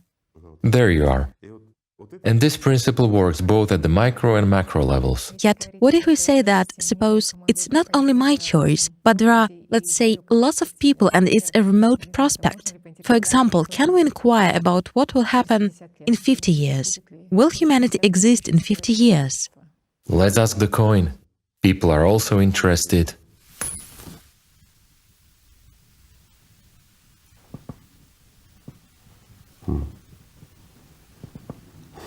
So how should we now understand it?